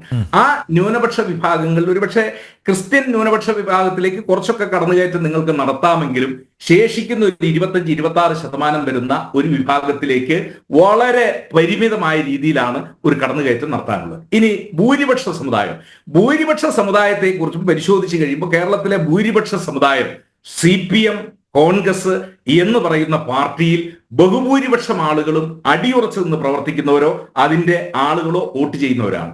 അപ്പോ എങ്ങനെ നിങ്ങൾക്ക് പെട്ടെന്നൊരു മുന്നേറ്റം നടത്താൻ കഴിയുമെന്ന് ചോദിച്ചാൽ കേരളത്തിലെ പൊളിറ്റിക്സിൽ അത് പറ്റത്തില്ല. ഇപ്പൊ ഗോപകുമാർ സാറ്, അദ്ദേഹം ഈ രംഗത്തൊക്കെ എത്രയോ ഗവേഷണങ്ങൾ നടത്തി, അദ്ദേഹവുമായിട്ട് എത്രയോ ചർച്ചകൾ നമ്മൾ നടത്തിയിട്ടുണ്ട്. കേരളത്തിലെ ഇപ്പോഴത്തെ സാഹചര്യത്തിൽ ഞാൻ പറയുന്നു, എന്ത് മാറ്റങ്ങളും അല്ലെങ്കിൽ രാജീവ് ചന്ദ്രശേഖരന്റെ നേതൃത്വത്തിൽ നിങ്ങൾ എന്ത് പരിപാടികൾ നടപ്പിലാക്കിയാലും വളരെ പെട്ടെന്ന്, അതായത് ഇമ്മീഡിയറ്റ് ആയിട്ടുള്ള അടുത്ത ഒരു 2 തെരഞ്ഞെടുപ്പിലൊന്നും BJPക്ക് അധികാരത്തിലേക്ക് കടന്നു വരാൻ പറ്റത്തില്ല. നമുക്ക് നിയമസഭയിൽ ഭൂരിപക്ഷം കിട്ടണം. തദ്ദേശ സ്വയംഭരണ സ്ഥാപനങ്ങൾ, കേരളത്തിലെ 1000-ഓളം വരുന്ന ത്രിതല പഞ്ചായത്തുകൾ, ഏതാണ്ട് 280-ഓളം വരുന്ന ബ്ലോക്ക് പഞ്ചായത്തുകൾ, 6 കോർപ്പറേഷനുകൾ, അതോടൊപ്പം തന്നെ എന്താ പറഞ്ഞ കേരളത്തിലെ ചെറുതും വലുതുമായിട്ടുള്ള ഈ തദ്ദേശ സ്വയംഭരണ സ്ഥാപനങ്ങളിലേക്കെല്ലാം അധികാരത്തിന്റെ ഭാഗമായിട്ട് കടന്നു വരണം, നിയമസഭയിലേക്ക് കടന്നു വരണം. അങ്ങനെ കടന്നു വന്ന് ഭരണത്തിന്റെ ഒരു മാർഗത്തിലൂടെ മാത്രമേ ഒരു സമൂലമായ മാറ്റം കേരളത്തിൽ ഉണ്ടാക്കാനായി ഒരു പുതിയ രാഷ്ട്രീയ പാർട്ടിക്ക് കഴിയുള്ളൂ. അതിന് നിങ്ങൾക്ക് ശ്രമിക്കാം. ആ ശ്രമത്തിന്റെ ഭാഗമായി BJPയുടെ വളർച്ചയെ CPM പോലും ആശങ്കയോടെയാണ് നോക്കിക്കാണുന്നത്. മാത്രമല്ല, അവരുടെ സംസ്ഥാന സമ്മേളനത്തിൽ ഇതായിരുന്നു പ്രധാന ചർച്ചാ വിഷയം. ഞാൻ നമ്പ്യാരെ ഒരു രാഷ്ട്രീയ ചർച്ചയിൽ, ഞാനൊരു രാഷ്ട്രീയ വിദ്യാർത്ഥി കൂടി ആയതുകൊണ്ട് ഞാൻ ഇതിനെക്കുറിച്ച് പഠിക്കുന്ന ഒരാളാണ്. അതായത് CPMന് പൊതുവെ പണ്ടൊരു ധാരണ ഉണ്ടായിരുന്നു, കോൺഗ്രസ് തകർന്നോട്ടെ, കോൺഗ്രസ് തകർന്നു കഴിഞ്ഞാൽ അതിന്റെ ഗുണം BJPയും ഇത് തന്നെയാണ് വിചാരിച്ചത്. പക്ഷെ കോൺഗ്രസ് തകരുമ്പോൾ നിങ്ങൾ മനസ്സിലാക്കേണ്ട ഒരു കാര്യം എന്ന് പറഞ്ഞാൽ, കോൺഗ്രസ് എന്ന് പറയുന്നത് ഞങ്ങൾ അങ്ങനെ ഒരു കേഡർ പാർട്ടിയോ അല്ലെ കേഡർ സംവിധാനത്തിൽ പോകുന്നതെന്നല്ല, ഒരു ആശയത്തിന്റെ പേരിൽ നിൽക്കുന്ന ഒരാളുകളാണ്. ആ ആശയത്തിന്റെ പേരിൽ നിൽക്കുന്ന ഞങ്ങളുടെ ആളുകൾ അത് വ്യാപകമായി മറ്റൊരു പാർട്ടിയിലേക്കും പോകത്തില്ല. കേരളത്തിലെ ഏറ്റവും വലിയ ഹിന്ദു പാർട്ടി നിങ്ങൾ മനസ്സിലാക്കണം CPM ആണ്. CPM എന്ന് പറയുന്ന ഒരു രാഷ്ട്രീയ പാർട്ടി പൊളിയാതെ അല്ലെങ്കിൽ ആ പാർട്ടി ഡിവൈഡ് ആകാതെ, അത് ആലപ്പുഴയിലും നിങ്ങൾക്ക് അതിന്റെ ഗുണം കിട്ടി, ആറ്റിങ്ങിലും നിങ്ങൾക്ക് അതിന്റെ ഗുണം കിട്ടി. ഞാൻ പറഞ്ഞു വന്നത് CPM ഭയപ്പെടുന്നു. ആ ഭയപ്പെടലിന്റെ മറ്റു പ്രധാനപ്പെട്ട ഒരു കാരണം, കേരളത്തിലെ ഏറ്റവും പ്രധാനപ്പെട്ട സമുദായം ഈഴവ സമുദായം. ആ ഈഴവ സമുദായത്തിലെ ഏതാണ്ട് 75 മുതൽ 80%, ഇല്ലെങ്കിൽ ഒരു 70 to 75% ആളുകൾ CPMലാണ്. ആ CPMൽ നിൽക്കുന്ന അവരുടെ വോട്ട് ബാങ്ക് പടിപടിയായി BJPയിലേക്ക് ഇപ്പോ ചില രീതിയിൽ അടുത്തുകൊണ്ടിരിക്കുന്നു. ഞങ്ങൾക്ക് അതിലൊരു ഉത്കണ്ഠയും ഒരു ആശങ്കയുമില്ല. കാരണം ഞങ്ങളുടെ ഒരു വോട്ട് ബാങ്ക് അത് BJPക്ക് കടന്നു കയറാവുന്നതോ അല്ലെങ്കിൽ BJPയുടേതായ വോട്ട് ബാങ്ക് അല്ല. ഞങ്ങളുടെ വോട്ട് ബാങ്ക് എന്ന് പറയുന്നത് ഇറ്റ് ഈസ് എൻറ്റയർലി ഡിഫറെന്റ്. അത് ഞാൻ പറഞ്ഞൊരു കേഡർ രാഷ്ട്രീയഷിപ്പിൽ ഉണ്ടാകുന്നതല്ല. പക്ഷേ മാർക്സിസ്റ്റ് പാർട്ടിക്ക് ഒരു ക്ഷീണം അല്ലെങ്കിൽ ഒരു തകർച്ച എവിടെയെങ്കിലും ഉണ്ടായാൽ, ഇപ്പോ ശങ്കുട്ടിദാസ് പറഞ്ഞത് ശരിയാണ്, എങ്കിൽ ചിലപ്പോൾ കേരളത്തിലെ രാഷ്ട്രീയ ചിത്രം മാറും. അത് വളരെ പെട്ടെന്ന് മാറാനുള്ള സാധ്യതയില്ല. അതിന് ഇറ്റ് വിൽ ടേക്ക് ടൈം എന്നുള്ളതാണ്. അപ്പൊ രാജീവ് ചന്ദ്രശേഖറിന് അദ്ദേഹത്തിന് ആശയങ്ങൾ പ്രചരിപ്പിക്കാം, അവരുടെ പാർട്ടി അണികളെ സജ്ജരാക്കുന്നതിന് വേണ്ടി പുതിയ മുദ്രാവാക്യങ്ങളും വാദഗതികളും ഒക്കെ ഉയർത്താം. പക്ഷേ അത് കേരളത്തിലെ പൊതുസമൂഹം എത്ര പെട്ടെന്ന് ഏറ്റെടുക്കും, ആ പൊതുസമൂഹം ഏറ്റെടുത്ത് തെരഞ്ഞെടുപ്പിൽ വിജയിച്ചുവെങ്കിൽ മാത്രമേ കേരളത്തിൽ നിങ്ങൾ ഉദ്ദേശിക്കുന്ന മാറ്റങ്ങൾ കൊണ്ടുവരാൻ കഴിയുള്ളൂ. അത് ഞാൻ ആദ്യം സൂചിപ്പിച്ച പോലെ അടുത്ത ഒരു 10 വർഷക്കാലത്തേക്ക്, ഞാൻ 25 50 എന്നൊന്നും പറയുന്നില്ല, അടുത്ത 2 തെരഞ്ഞെടുപ്പ് കാലത്തേക്കും അതിന്റെ ഒരു സാധ്യത ഞാൻ ഇപ്പോൾ കാണുന്നില്ല. അതിനുശേഷം നമുക്ക് ആ കാര്യത്തെക്കുറിച്ച് ചർച്ച ചെയ്യാം. അതുകൊണ്ട് രാജീവ് ചന്ദ്രശേഖറിന്റെ വികസിത കേരളം എന്ന മുദ്രാവാക്യം അത് നല്ല ആശയമാണ്. അത് ജനങ്ങളുടെ ഇടയിൽ വെക്കാം. ഇപ്പോഴും നമ്മൾ മനസ്സിലാക്കേണ്ടത് BJP-യുടെ വോട്ട് ഷെയർ എന്ന് പറയുന്നത് 15 to 16 ആണ്. 15 മുതൽ 16, നമ്പൂതിരി മുതൽ നായാടി വരെയുള്ള മുഴുവൻ ആളുകളെയും സംഘടിപ്പിച്ച് വെള്ളാപ്പള്ളി നടേശന്റെ അന്നത്തെ BDJS ഉൾപ്പെടെ വന്നിട്ട് 16% വോട്ട് എത്തി നിൽക്കുന്നത്. ചില മണ്ഡലത്തിലൊക്കെ 20 എത്തിയിരിക്കുന്നു. പക്ഷേ ഒരു സ്റ്റേറ്റ് ആവറേജ് നോക്കുമ്പോൾ ഇപ്പോഴും 15 to 16, 20-ൽ താഴെ നിൽക്കുക. അതൊരു 30-ലെങ്കിലും എത്തിച്ചുവെങ്കിൽ മാത്രമേ ഒരു ഭരണത്തിലേക്ക് എത്തുവാനായിട്ട് കഴിയുള്ളൂ. അതിന് ഇനിയും miles and miles to go, ഒരുപാട് യാത്ര ഇനി ചെയ്യേണ്ടതായിട്ട് വരും. ഏതായാലും രാജീവ് ചന്ദ്രശേഖരന് ശുഭാപ്തി വിശ്വാസത്തോടു കൂടി പോകാം എന്നുള്ള കാര്യത്തിൽ തർക്കമില്ല. ഒരു വികസിത കേരളം എന്ന പകരം മുദ്രാവാക്യം അത് അദ്ദേഹത്തിന് വെക്കാം. അത് കേരളത്തിലെ ജനങ്ങൾ സ്വീകരിക്കുന്നുണ്ടോ എന്നുള്ളതിന് ഇപ്പൊ പെട്ടെന്ന് തന്നെ അടുത്ത ഒരു 5-6 മാസത്തിനുള്ളിൽ ത്രിതല പഞ്ചായത്ത് തെരഞ്ഞെടുപ്പ് വരികയാണ്. അടുത്ത ഏപ്രിൽ മാസം നിയമസഭാ തെരഞ്ഞെടുപ്പിന്റെ പ്രഖ്യാപനവും ഉണ്ടാകും. മെയ് മാസത്തിൽ തെരഞ്ഞെടുപ്പും ഉണ്ടാകും. അപ്പൊ നമുക്ക് കാത്തിരുന്ന് കാണാം. അധികം ദൂരം അതിന് യാത്ര ചെയ്യേണ്ട എന്നുള്ളതാണ് ഒന്നാം ഫേസിൽ ശ്രീ നമ്പ്യാർ എനിക്ക് സൂചിപ്പിക്കാനുള്ളത്. യെസ് ശംഖു, രാജീവ് ചന്ദ്രശേഖരെ അണ്ടർ എസ്റ്റിമേറ്റ് ചെയ്യുകയാണ് കോൺഗ്രസ്. അല്ല, കോൺഗ്രസിന് അങ്ങനെയൊക്കെ ചെയ്യാനുള്ള അവകാശമുണ്ട്. അദ്ദേഹം പറഞ്ഞത് അടുത്ത 10 വർഷത്തേക്ക് ഒരു രാഷ്ട്രീയ വിദ്യാർത്ഥി എന്നുള്ള നിലയിൽ കേരളത്തിലെ BJPക്ക് ഒരു സാധ്യത അദ്ദേഹം കാണുന്നില്ല എന്നാ. അദ്ദേഹത്തിന്റെ പ്രതീക്ഷ പ്രധാനമായിട്ട് നിൽക്കുന്നത് കേരളത്തിന്റെ 25-26% വരുന്ന മുസ്ലിം ന്യൂനപക്ഷം ഒരിക്കലും BJPക്ക് വോട്ട് ചെയ്യില്ല എന്നുള്ളതും 45% വരുന്ന ന്യൂനപക്ഷം അല്ലാതെ BJPയോട് അടുക്കില്ല എന്നുള്ളതും, പിന്നെ ഹിന്ദു ഭൂരിപക്ഷത്തിൽ തന്നെ കൂടുതൽ ആൾക്കാർ ഇഴവ വോട്ടർമാർ അധികമായിട്ടും CPM-നാണ് വോട്ട് ചെയ്യാനും. നമ്മൾ പ്രബുദ്ധ മതേതര ജനാധിപത്യ കേരളത്തെ പറ്റിയാണ് പറയുന്നത്. പക്ഷെ ഈ പ്രബുദ്ധ മതേതര മുന്നണികളുടെ മുഴുവൻ പ്രതീക്ഷ ഇരിക്കുന്ന എവിടെയാണെന്ന് നോക്കൂ. ഈ കാസ്റ്റ് ബേസ്ഡ് ആയിട്ടും റിലീജിയൻ ബേസ്ഡ് ആയിട്ടും ചെയ്യുന്ന വോട്ടിന്റെ മുകളിലാണ് നമ്മുടെ മതേതര കേരളത്തിന്റെ BJP വിരുദ്ധത മുഴുവൻ ഇരിക്കുന്നത് എന്നുള്ളത് ഇതിലത്തെ ഒരു വിചിത്രമായിട്ടുള്ള പ്രതിഭാസമായിട്ട് എനിക്ക് തോന്നി, ഒരു കൗതുകമായിട്ട് എനിക്ക് തോന്നി. എന്റെ കഴിഞ്ഞ ഊഴത്തിൽ എനിക്ക് എത്രത്തോളം പറയാൻ പറ്റിയെന്ന് എനിക്കറിയില്ല, എത്രത്തോളം ഭാഗം നിങ്ങൾ കേട്ടു എന്ന് എനിക്കറിയില്ല. യഥാർത്ഥത്തിൽ ഈ ചോദ്യത്തിനുള്ള ഉത്തരമാണ് ഞാൻ അവിടെ പറഞ്ഞതുവരെ കേട്ടു. ശരി.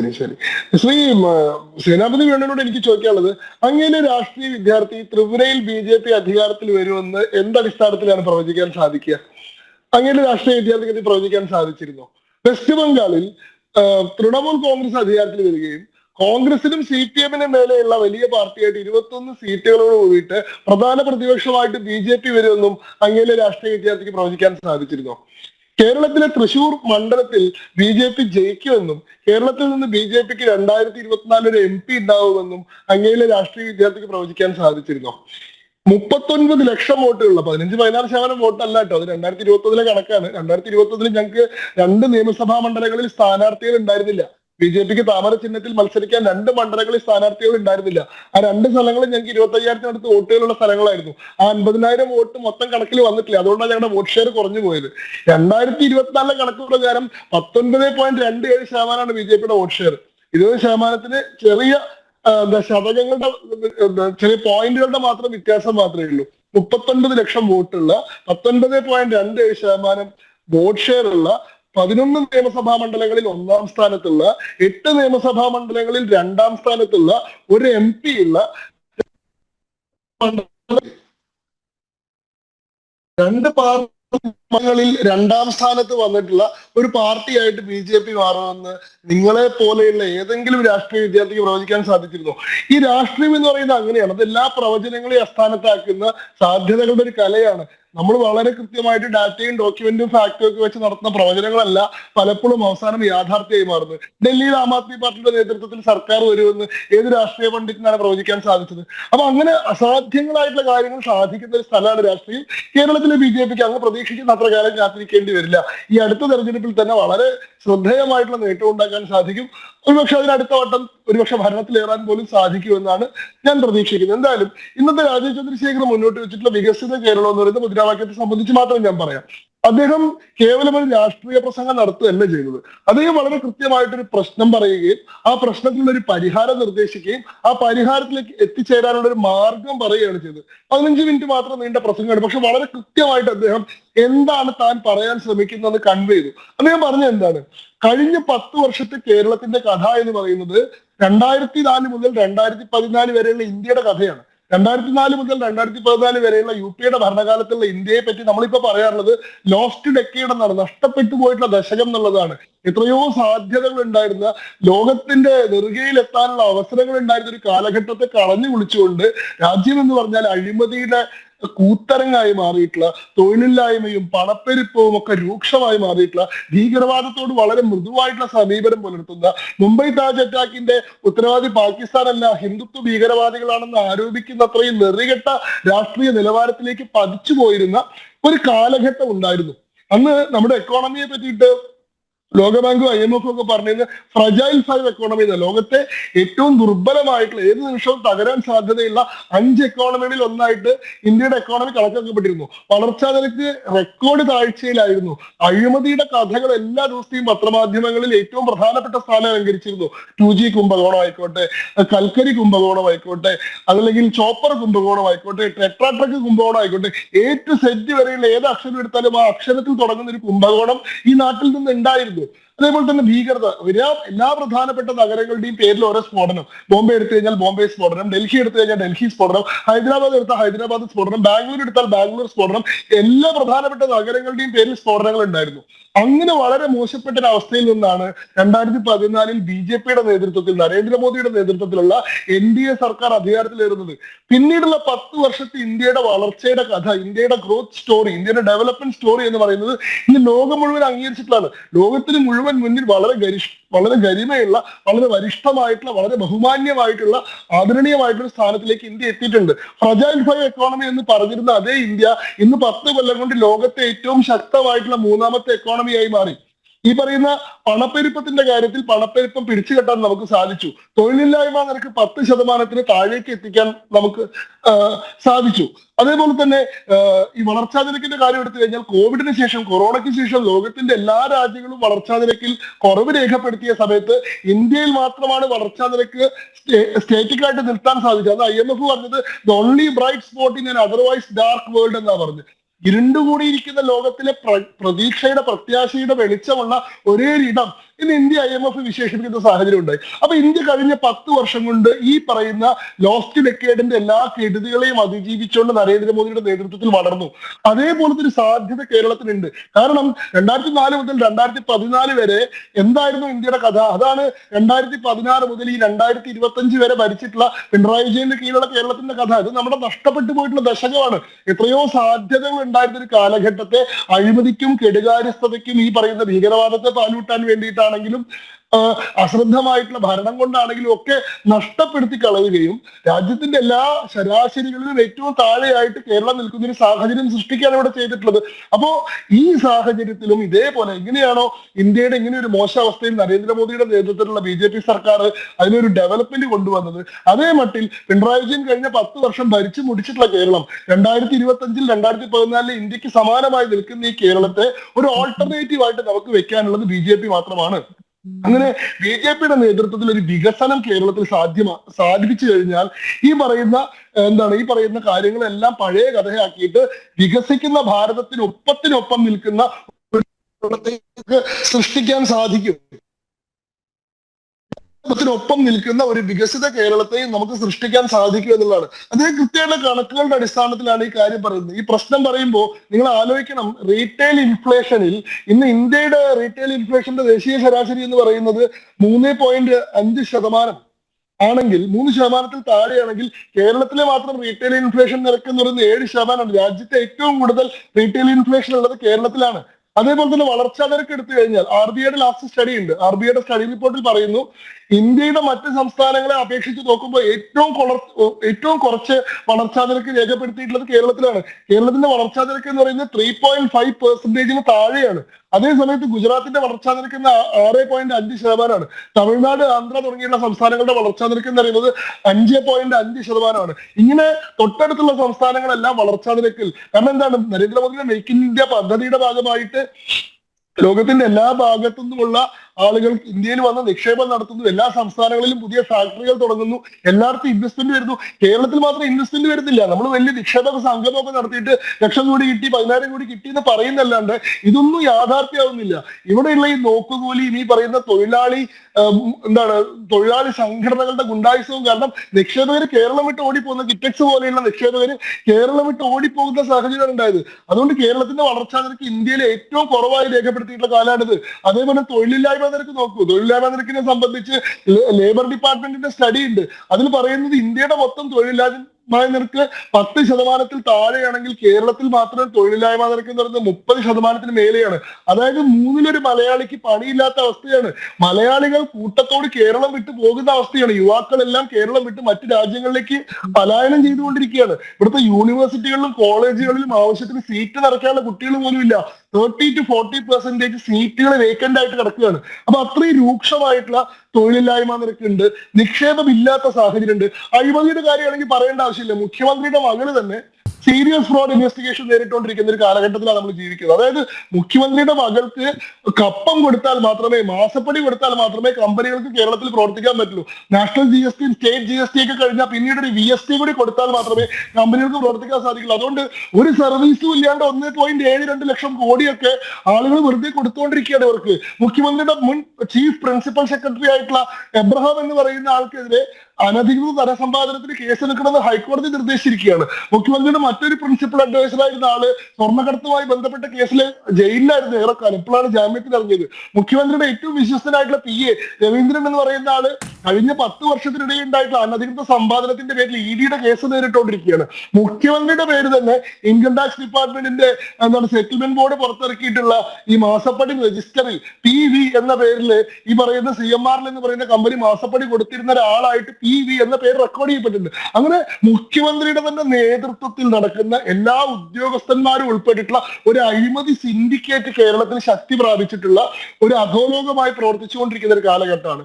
ഇനി ഈ പറയുന്ന നിയമപരിപാലനത്തിന്റെ കാര്യമാണെങ്കിൽ ഇപ്പൊ ശ്രീ സേനാപതി വേണു തന്നെ പറഞ്ഞു എന്താണ് പോലീസുകാരുടെ അവസ്ഥ എന്നുള്ളത് പറഞ്ഞു. ബ്യൂറോക്രസിയുടെ അവസ്ഥ എന്താ? സിവിൽ സർവൻസ് പരസ്യമായി മാധ്യമങ്ങൾക്ക് മുന്നിൽ വന്ന് അങ്ങോട്ടും ഇങ്ങോട്ടും ചീത്ത പറയുകയും ചെളിവാരി എറിയുകയും ചീഫ് സെക്രട്ടറിയും ഉദ്യോഗസ്ഥർ വെല്ലുവിളിക്കുന്നു. ചീഫ് സെക്രട്ടറി തന്റെ നിറത്തെ പരിഹസിച്ചതിന്റെ പേരിൽ ഫേസ്ബുക്കിൽ പോസ്റ്റ് എഴുതുന്നു.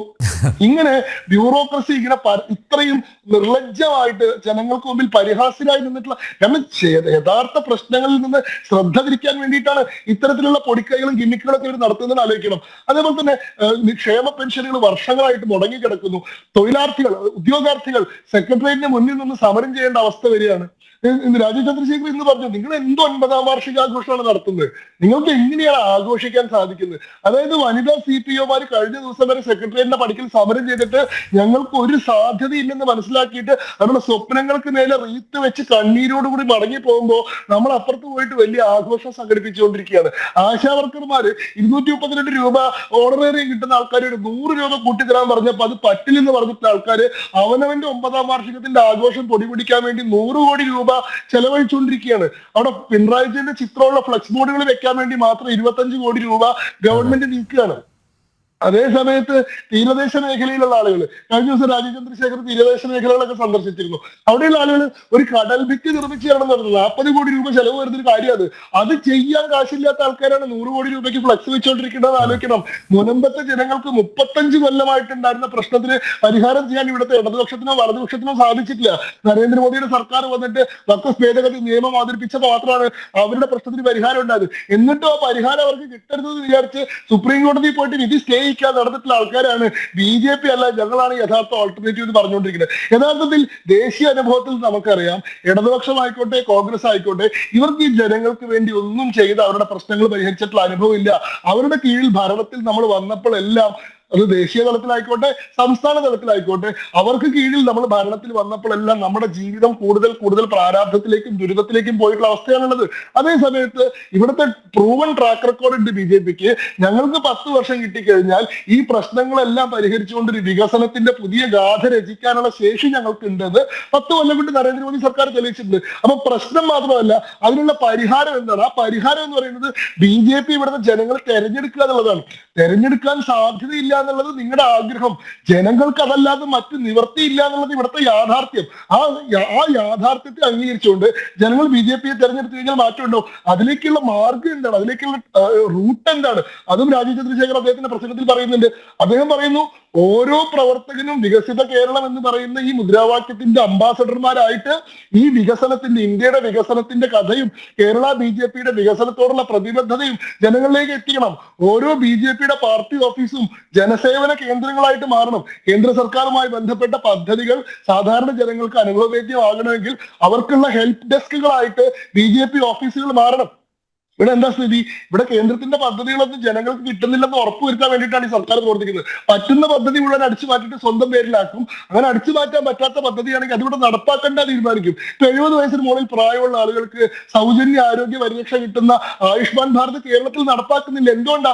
അത് കിട്ടിക്കഴിഞ്ഞാൽ ഇവിടുത്തെ ആളുകൾക്ക് BJP-യോട്, നരേന്ദ്രമോദിയോട് നന്ദി സ്നേഹം ഉണ്ടായാലോ, അതുകൊണ്ട് അതവർക്ക് വേണ്ട എന്ന് വിചാരിക്കുകയാണ്. അപ്പോ അത്തരം പദ്ധതികൾ ജനങ്ങൾക്ക് കിട്ടുന്ന ഹെൽപ്പ് ഡെസ്കുകളായിട്ട് BJP പാർട്ടി ഓഫീസുകൾ മാറണം. BJP പ്രവർത്തകർ വീടാന്തരം കയറി ഇറങ്ങിക്കൊണ്ട് ഇടത് വലത് മുന്നണികളുടെ വഞ്ചനയെ പറ്റിയിട്ടും ചതിയെ പറ്റിയിട്ടും BJP മുന്നോട്ട് വയ്ക്കുന്ന ഓൾട്ടർനേറ്റീവിനെ പറ്റി പറയണം. അങ്ങനെ ഒരു വർഷത്തേക്ക് സിസ്റ്റമാറ്റിക് ആയിട്ടുള്ള വികസിത ഭാരതം, അതിനോടൊപ്പം സഞ്ചരിക്കുന്ന വികസിത കേരളം എന്നൊരു മുദ്രാവാക്യത്തിൽ ഊന്നിക്കൊണ്ട് അതൊരു ആദർശമായി, ലക്ഷ്യമായി, ദൗത്യമായി, കടമയായി സ്വീകരിച്ചുകൊണ്ട് നമ്മൾ പ്രവർത്തിച്ചു കഴിഞ്ഞാൽ നമുക്ക് ഈ ലക്ഷ്യം അസാധ്യമല്ലാതെ പറയുന്നത്.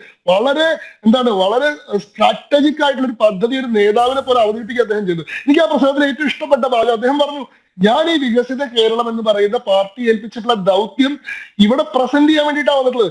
ഞാനിവിടെ നേതാവാവാനല്ല വന്നത്, ഞാനിവിടെ നിന്ന് നേതാക്കളെ സൃഷ്ടിക്കാനാണ് വന്നതെന്ന്. അതായത് ഈ ലക്ഷ്യം ഏറ്റെടുക്കുന്ന ഓരോ ആൾക്കും ഈ പാർട്ടിയുടെ നേതൃസ്ഥാനത്തേക്ക് വരാനും നേതാവായിക്കൊണ്ട് തന്നെ കാര്യങ്ങൾ ചെയ്യാനും സാധിക്കുന്ന ഒരു അന്തരീക്ഷം, വികസിത കേരളം എന്ന് പറയുന്ന ഒരു അജണ്ട ഇനി പാർട്ടിയെ നയിക്കുന്ന ഒരു പുതിയ അന്തരീക്ഷം ഇവിടെ സംജാതമാവുകയാണ്. അതിന്റെ തുടക്കമാണ് നമ്മളിന്ന് തൃശ്ശൂരിൽ കണ്ടത്.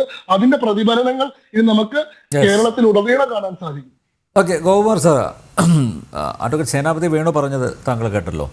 അതായത് വികസിത കേരളം എന്ന അജണ്ട ലക്ഷ്യം നടപ്പിലാക്കണമെങ്കിൽ BJP അധികാരത്തിലെത്തണമല്ലോ, NDA അധികാരത്തിലെത്തണമല്ലോ.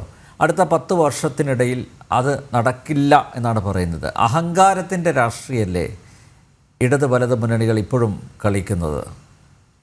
കേരളത്തിൽ BJP 2% വോട്ട് കിട്ടിയെന്നൊരു കാലം നമുക്ക് ഓർമ്മയുണ്ട്. അതെ. പടിപ്പടിയായിട്ടത് ഉയർന്ന് 87 ആയപ്പോൾ 6.5%. പിന്നീടത് 9 പാർലമെൻറ്റിൽ കുറച്ച് കൂടുതൽ നേടാൻ തുടങ്ങി. പിന്നെ 11, 12, പിന്നീട് NDA സഖ്യത്തിൽ 2016 അസംബ്ലി തിരഞ്ഞെടുപ്പിൽ തന്നെ അത് 15% കഴിഞ്ഞ് 16 എത്തി. പിന്നീടത് പടിപ്പടിയായിട്ട് നിലനിർത്തി പാർലമെൻറ്റ് സീറ്റിൽ ഇത്തവണ 20 വരെ കൊണ്ടെത്തി. പാർലമെൻറ്റിലെ വോട്ടിംഗ് ശതമാനം പോലെ അസംബ്ലിയിൽ നിലനിർത്തുക കുറച്ച് ബുദ്ധിമുട്ടാണ് BJPക്ക്. പക്ഷേ ഇപ്പോഴത്തെ ഈ സംഘടനാ രീതികളിലുണ്ടായ മാറ്റങ്ങൾ കൊണ്ട് താഴെ തട്ടിൽ അണികളുണ്ടാവുകയും വാസ്തവത്തിൽ രാജീവ് സർ നേതാക്കന്മാരെ സൃഷ്ടിക്കുകയല്ല വേണ്ടത്, അണികളെയും വോട്ടർമാരെയും സൃഷ്ടിക്കണം. നേതാക്കന്മാർ വേണം, പക്ഷേ നേതാക്കന്മാർ മാത്രം കൊണ്ടൊരു പാർട്ടിക്ക് വളരാൻ പറ്റില്ല. താഴെ തട്ടിൽ അണികളുണ്ടാകണം. അതോടൊപ്പം തന്നെ BJPക്കുള്ള വോട്ടർമാരും വരണം. ഇവിടെ സേനാപതി പറഞ്ഞ ചില കാര്യങ്ങൾക്ക് വസ്തുതയുണ്ട്. അതിൽ ഏറ്റവും പ്രധാനം ഡെമോഗ്രഫി തന്നെയാണ്. ഈ ഡെമോഗ്രഫി എന്ന് പറയുമ്പോൾ ഇവിടെ രണ്ടുപേരും ചൂണ്ടിക്കാണിച്ച കാര്യങ്ങൾ എനിക്ക് നന്നായിട്ട് മനസ്സിലാവുന്നുണ്ട്. കേരളത്തിൽ ന്യൂനപക്ഷം 45 അല്ല 47 മുകളിലുണ്ടെന്നാണ് എൻ്റെ കണക്കുകൂട്ടൽ. കാരണം നമ്മൾ പലപ്പോഴും ഇതിനകത്ത് പുറമേ കാണാത്ത എന്നാൽ കണക്കിനകത്ത് വരാത്തൊരു വിഭാഗമാണ് ദളിത് ക്രിസ്ത്യൻസ്. ആ വിഭാഗം ഷെഡ്യൂൾ കാസ്റ്റിലാണ് ഫോർമലി ആ കാറ്റഗറിയിൽ വരുന്നത്. ഷെഡ്യൂൾ കാസ്റ്റ് എന്ന് പറയുമ്പോൾ പൂർണ്ണമായിട്ട് ഹിന്ദു വിഭാഗം എന്നാണ് കണക്കാക്കുന്നത്. അപ്പോൾ 10% ഉണ്ടെങ്കിൽ ആ 10%-നകത്ത് ദളിത് ക്രിസ്ത്യൻസ് എത്ര എന്നുള്ളത് പ്രോപ്പറായിട്ട് മെഷർ ചെയ്യണമെങ്കിൽ ഏറ്റവും കുറഞ്ഞത് 3% ആണെങ്കിൽ തന്നെ 45 എന്നുള്ളത് 48% മാറി. തീർച്ചയായിട്ടും അഥവാ ബാക്കിയുള്ള ക്രൈസ്തവ വിഭാഗത്തിനകത്ത് അവരുടെ ജനസംഖ്യ വർദ്ധിക്കുന്നില്ല. മുസ്ലിം വിഭാഗം 27% ഉണ്ട് എന്നുള്ള വസ്തുതയാണ്. അപ്പോൾ 27, 18, 3. അപ്പോൾ ഈ കണക്ക് 48% ഞാൻ മനസ്സിലാക്കി വെച്ചിരിക്കുന്നത്. കേരളത്തിലെ വോട്ടിംഗ് രീതി പഠിക്കുന്ന ഒരാളെന്നുള്ള നിലയിൽ ഇവിടുത്തെ ഡെമോഗ്രഫി മനസ്സിലാക്കും. അപ്പോൾ അതുകൊണ്ട് സേനാപതി പറഞ്ഞതിനകത്തൊരു കാര്യമുണ്ട്, ശക്തമായൊരു ന്യൂനപക്ഷം BJPക്ക് എതിരായിട്ടുള്ളത് മുസ്ലിം വിഭാഗത്തിൽ നിന്നാണ്. ഇപ്പോൾ ക്രൈസ്തവ വിഭാഗത്തിൽ അദ്ദേഹം തന്നെ ചൂണ്ടിക്കാണിച്ച പോലെ ഒരു ഷിഫ്റ്റ് ചെറുതായിട്ടെങ്കിലും വന്നു തുടങ്ങിയിട്ടുണ്ട്. ആ വന്നു തുടങ്ങിയതിൻ്റെ ഏറ്റവും വലിയ ലക്ഷണമാണ് സുരേഷ് ഗോപിയുടെ വലിയ വിജയം കാണിച്ചത്. പോളിംഗ് ശതമാനത്തിലുണ്ടായ വർധനവിലും പഴയതുപോലെ ക്രൈസ്തവ ഭാഗം BJP ഇപ്പോൾ എതിർക്കുന്നില്ല. അപ്പോൾ ഇവിടെ ഈ മാറ്റങ്ങളൊക്കെ വരുമ്പോൾ ഇവിടെ ചൂണ്ടിക്കാണിച്ച കാര്യങ്ങളെല്ലാം പ്രസക്തിയുള്ളതാണ്, എന്നാൽ വിവാദ വിഷയങ്ങളാണ്.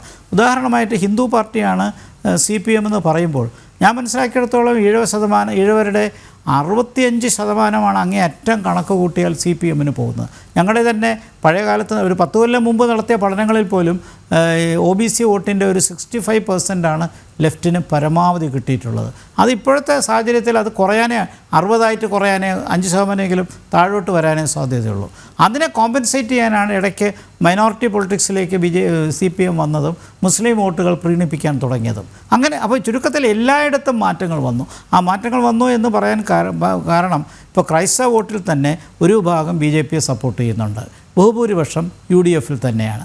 മുസ്ലിം വിഭാഗത്തിനകത്ത് ഒരു വലിയൊരു ശതമാനം UDFിലാണ് വരുന്നത്. പാർലമെൻറ്റ് തിരഞ്ഞെടുപ്പിൽ അങ്ങനെയാണ് കണ്ടത്. അത് അസംബ്ലി തിരഞ്ഞെടുപ്പ് വരുമ്പോൾ അതിന് വലിയ മാറ്റം വരുമോ എന്നുള്ളത് കാണേണ്ടതാണ്. വഖഫ് ബോർഡിൻ്റെ വിവാദ വിഷയം ഒക്കെ നിൽക്കുന്ന സാഹചര്യത്തിൽ ഒരു മുസ്ലിം കൺസോളിഡേഷൻ UDFിന് അനുകൂലമായി വരാൻ സാധ്യതയുണ്ട്. അപ്പോൾ ഹിന്ദു വിഭാഗത്തിനകത്ത് UDFിൻ്റെ വോട്ട് ഷെയർ കാര്യമായി കുറയില്ലേ ബാക്കി രണ്ടുപേരും ഇത് കൊണ്ടുപോയാൽ? അപ്പോൾ ഈ കണക്കുകൾ നമുക്ക് നോക്കുമ്പോൾ വളരെ ടു ഇയർലി ടു സേ. എന്നാലും ഇത് നമ്മൾ ഒരു രീതിയിൽ മുന്നോട്ട് ഒരു പെർഫെക്റ്റ് പ്രഡിക്ഷന് പറ്റാത്തൊരു സാഹചര്യത്തിലാണ് നമ്മളിപ്പോൾ ഇവിടെ നിൽക്കുന്നത്. മാത്രമല്ല ആൻറ്റി ഇൻകംബൻസി വോട്ടിൽ താനേ അങ്ങ് ജയിച്ചുകൊള്ളും എന്ന് UDF പണ്ട് വിചാരിച്ച പോലെ ഇപ്പോഴത് പറ്റില്ല. കാരണം 2 കാരണങ്ങളാണ്. ഒന്ന്, LDFിൻ്റെ നേതൃത്വം UDFിനെ അപേക്ഷിച്ച് വളരെ വളരെ ശക്തമാണ്.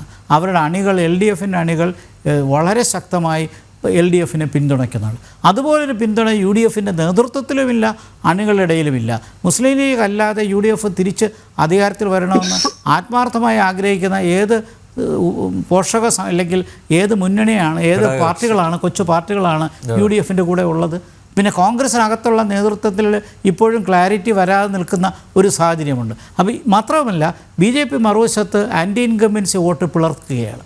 അപ്പോൾ ആൻറ്റി ഇൻകംബൻസി വോട്ട് 2 പേർക്കും കൂടെ ചിതറിപ്പോകാനുള്ള എല്ലാ സാധ്യതയും കാണുമ്പോൾ LDFിൻ്റെ വിജയസാധ്യത വീണ്ടും അവിടെ വർദ്ധിക്കുകയല്ലേ? അപ്പോൾ ഇതൊന്നും കാണാതെ പോകരുത്.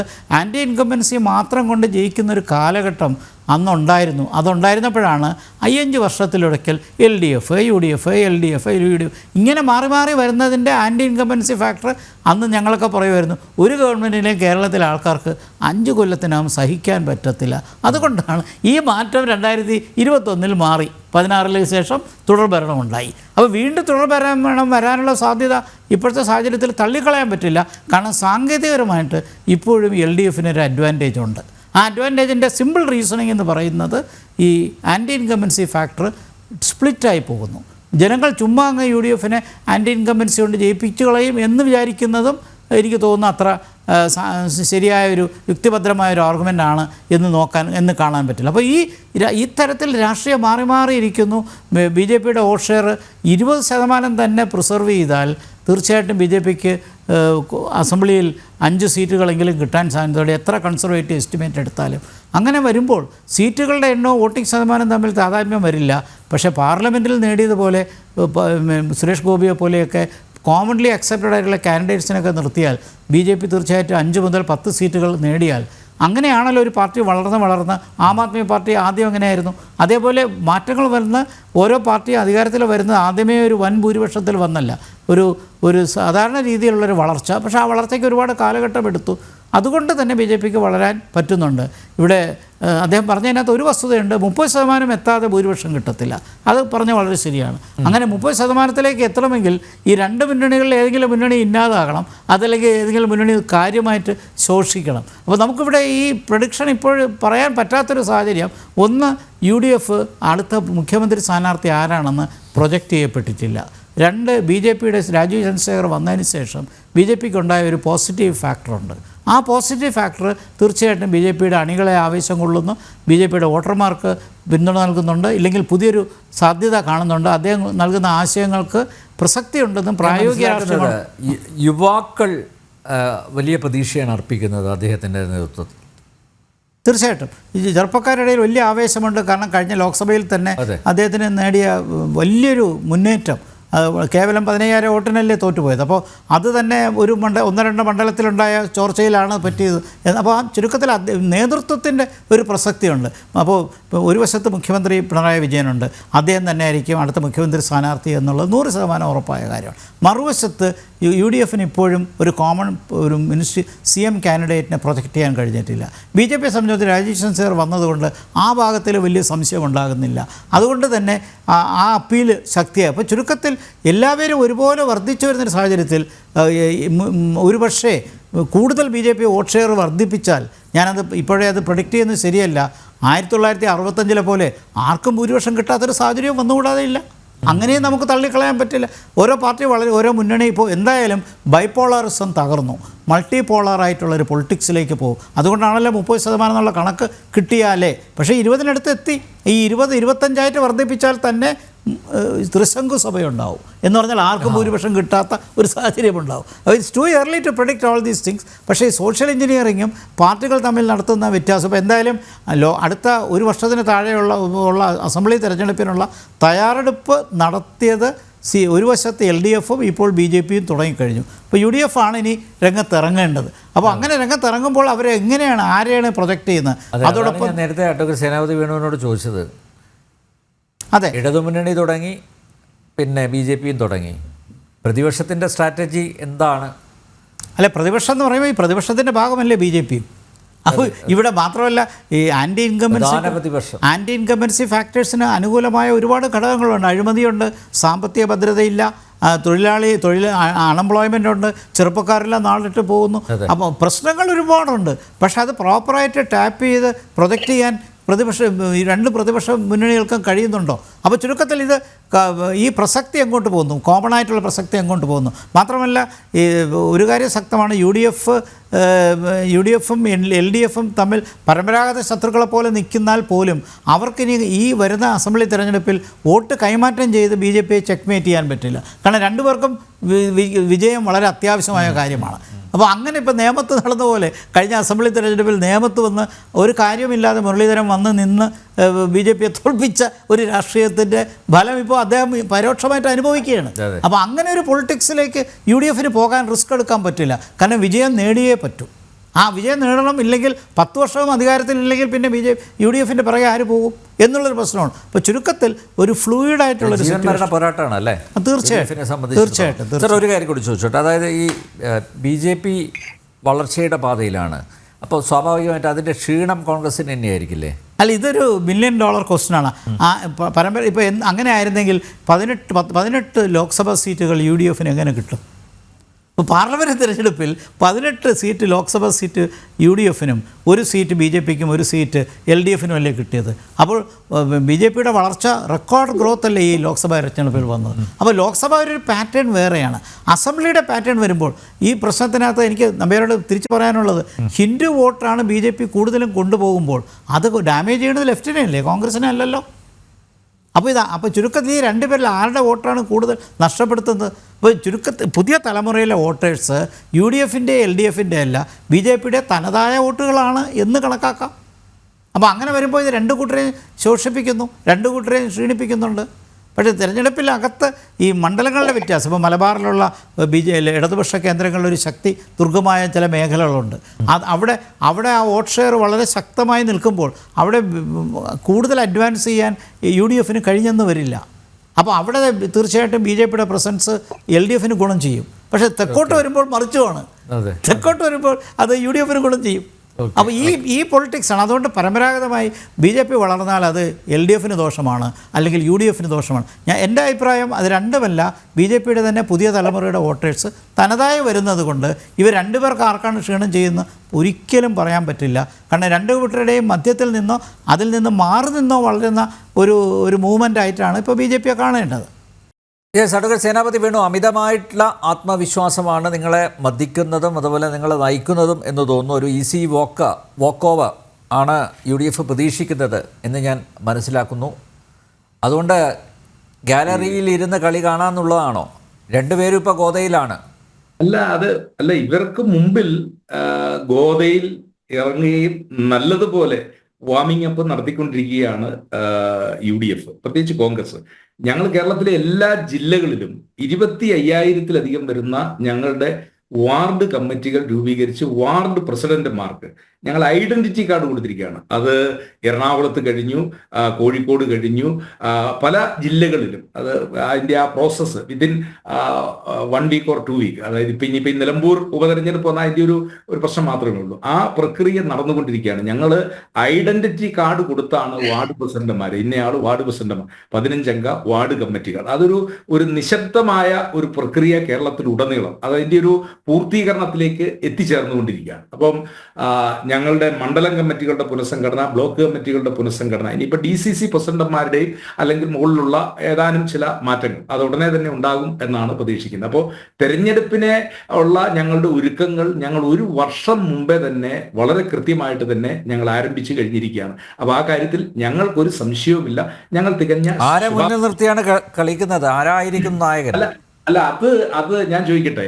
1995 അന്ന് EK നയനാർ, ഞാനൊരു കേരളത്തിന്റെ രാഷ്ട്രീയ പറഞ്ഞു, തെരഞ്ഞെടുപ്പിൽ പോലും മത്സരിച്ചിട്ടില്ല. അപ്പൊ കേരം തിങ്ങും, കേരള നാട് ഇന്നയാൾ ഭരിക്കും, അതല്ലെങ്കിൽ സരോജിനി ബാലാനന്ദൻ മുഖ്യമന്ത്രിയാകും എന്നൊക്കെയുള്ള ഒരു നിന്നപ്പോ തൃക്കരിപ്പൂരിൽ നിന്ന് മത്സരിച്ച, എനിക്ക് തോന്നുന്നത് ശ്രീ കുഞ്ഞിരാമനാണോ, അദ്ദേഹം രാജിവെച്ചുകൊണ്ടാണ് EK നയനാർ അവിടെ ഒരു ഉപതെരഞ്ഞെടുപ്പിൽ മത്സരിച്ച് അദ്ദേഹം മുഖ്യമന്ത്രി സ്ഥാനം ഏറ്റെടുത്തു. അതിനുശേഷം മത്സരിച്ച് അദ്ദേഹം തെരഞ്ഞെടുപ്പിൽ ജയിക്കുന്നത്. അപ്പൊ ഞാൻ പറഞ്ഞു വന്നത്, രാഷ്ട്രീയത്തിൽ അങ്ങനെ ഇന്നത് ഇതൊന്നും പറഞ്ഞ് അങ്ങനെ രാഷ്ട്രീയമല്ല. അതൊക്കെ രാഷ്ട്രീയത്തിൽ ഇവിടെ ഗോപകുമാർ സാർ പറഞ്ഞ പോലെ ഇതൊരു എന്താ പറഞ്ഞ ഓരോ സാഹചര്യമാണ്. ആ സാഹചര്യങ്ങൾക്കനുസരിച്ച് ആരാണ് മുഖ്യമന്ത്രി പദത്തിലേക്ക് വരേണ്ടത് എന്നുള്ളതൊക്കെ വളരെ പെട്ടെന്ന് തന്നെ കോൺഗ്രസ് തീരുമാനിക്കും എന്നുള്ള കാര്യത്തിൽ തർക്കം അല്ല. പക്ഷേ നിങ്ങൾ നോക്കൂ, നിങ്ങളുടെ നേതാക്കന്മാർ പക്വതയില്ലാത്ത പെരുമാറ്റമാണ് അണികൾ കാണുന്നത്. അണികൾ മാത്രമല്ല, കേരള പൊതുസമൂഹം തന്നെ നിങ്ങളുടെ കോൺഗ്രസിന്റെ മുഖപത്രം വീക്ഷണം പോലും കളിയാക്കി എഴുതിയിരിക്കുക. സംബന്ധിച്ചതേ അല്ല, ഞാൻ പറഞ്ഞല്ലോ ഞങ്ങളുടെ പാർട്ടി ചൈൽഡിഷ് ബിഹേവിയർ. കേൾക്കൂ, ഞങ്ങളുടെ പാർട്ടി അങ്ങനെ കേഡർ പാർട്ടിയോ, രാവിലെ പാർട്ടി ഓഫീസിൽ കമ്മിറ്റി കൂടി വൈകുന്നേരം വരെ ചർച്ച നടത്തി ഇന്ന വിഷയം ചർച്ച ചെയ്യണമെന്ന് പറഞ്ഞൊരു പാർട്ടിയൊന്നുമല്ല. അല്ല, പക്ഷേ ഇരുത്തം വന്ന നേതാക്കന്മാർ ഇങ്ങനെ പെരുമാറിയാലോ? അല്ല, കൊടുക്കുന്ന സന്ദേശം എന്താണ്? ഞാൻ പറഞ്ഞത് അത് നേതാക്കളുടെ ബാഹുല്യം കൊണ്ടാണ്. നേതാക്കളുടെ ബാഹുല്യം കൊണ്ടാണ് തിക്കും തിരക്കും ഉണ്ടാകുന്നത്, അല്ല നേതാക്കൾ ഇല്ലാത്തത് കൊണ്ടല്ല. അപ്പം അതൊക്കെ ഞാൻ പറഞ്ഞല്ലോ, അതൊക്കെ കോൺഗ്രസിനകത്ത് എല്ലാ കാലഘട്ടത്തിലും ഇങ്ങനെയുള്ള കാര്യങ്ങളും ഇങ്ങനെയുള്ള സംഭവങ്ങളും അത്ഭുതങ്ങളും ഒക്കെ ഇതിൻ്റെ അകത്ത് ഉണ്ടാകും. പക്ഷെ അതിൽ നിന്നെല്ലാം വ്യത്യസ്തമായി ഞങ്ങൾ എന്താ പറഞ്ഞ ഒരു സാഹചര്യത്തിൽ ഞങ്ങൾ വല്ലാത്ത രീതിയിൽ ഞങ്ങൾ ഉയർത്തെഴുന്നേൽക്കും. ആ ഉയർത്തെഴുന്നേൽപ്പ് കഴിഞ്ഞ പാലക്കാട് തെരഞ്ഞെടുപ്പ്, ശങ്കുട്ടിദാസ് നമ്മളൊക്കെ തെരഞ്ഞെടുപ്പിന്റെ ഫലത്തെ വിശകലനം ചെയ്തതാണല്ലോ. ഞങ്ങൾ 3000-ൽ നിന്ന് 18,840 പോയത് അത് ഞങ്ങളുടെ പ്രവർത്തനത്തിന്റെ ഫലമായിട്ട് തന്നെയാണ്. 49,000-ൽ നിന്ന് 39,000-ൽ നിന്ന് ചേലക്കരയിൽ അത് 12,000-ലേക്ക് എത്തിച്ചത് അത് ഞങ്ങളുടെ പ്രവർത്തനത്തിന്റെ ഫലമായിട്ട് തന്നെയാണ്. പിന്നെ ശങ്കുട്ടിദാസ് പറഞ്ഞ ചില കാര്യങ്ങൾക്കുള്ള എൻ്റെ ഒരു വിയോജിപ്പ്. ഒന്ന്, അദ്ദേഹം പറഞ്ഞു 2004 മുതൽ 14 വരെയുള്ള 10 വർഷക്കാലം അത് ലോസ്റ്റ് ഡെക്കേഡ് എന്നാണ് അദ്ദേഹം വിശേഷിപ്പിച്ചത്. അല്ല, ഇറ്റ് വാസ് ഗ്ലോറിയസ് ഡെക്കേഡ് എന്ന് പറഞ്ഞാൽ ലോകത്തിന്റെ സമ്പദ്ഘടന ഇതുപോലെ തകർന്ന ഒരു കാലഘട്ടമില്ല. അമേരിക്കയുടെ നമ്മുടെ സ്റ്റോക്ക് എക്സ്ചേഞ്ചിന് തുല്യമായിട്ടുള്ളതാണ് ഡൗ ജോൺസ്, അത് അടച്ചുപൂട്ടിപ്പോയി.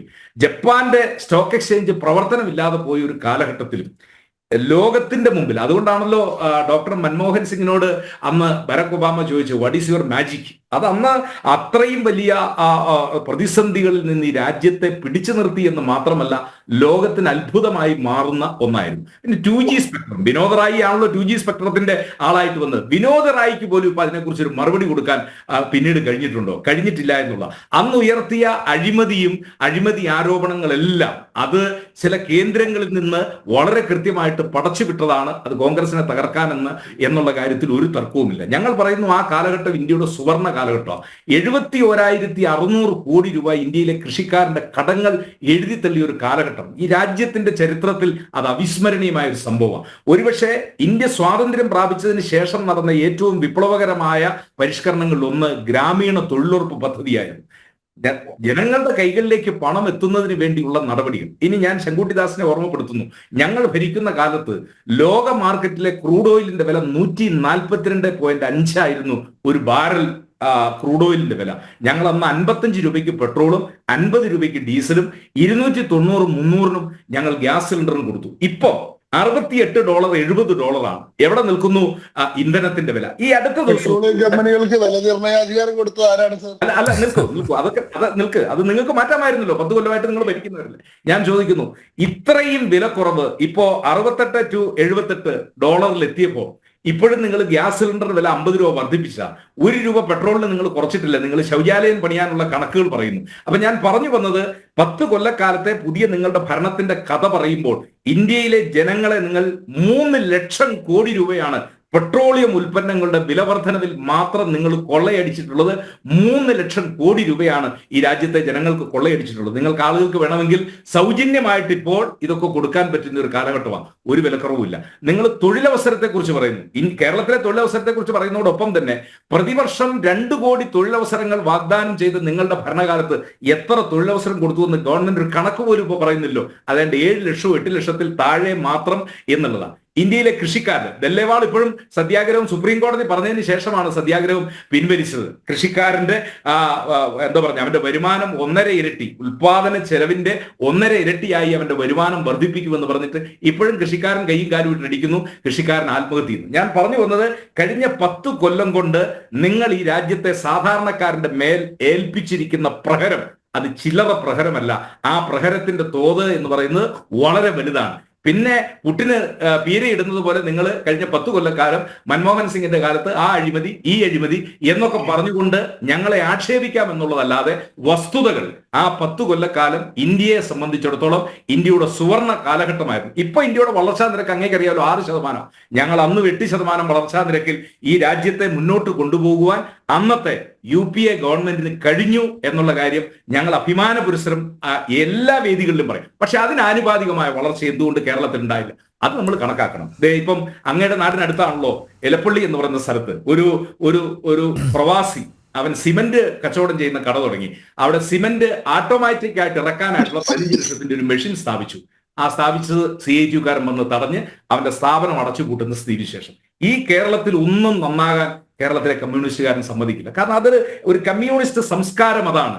ഇവിടെ വളർച്ചയുണ്ടായി വികസനം ഉണ്ടായി കഴിഞ്ഞാൽ ഈ നാട്ടിൽ CPM-ന് വേണ്ടി കൊടി പിടിക്കാനും സിന്ദാബാദ് വിളിക്കാനും ആളുകളെ കിട്ടത്തില്ല.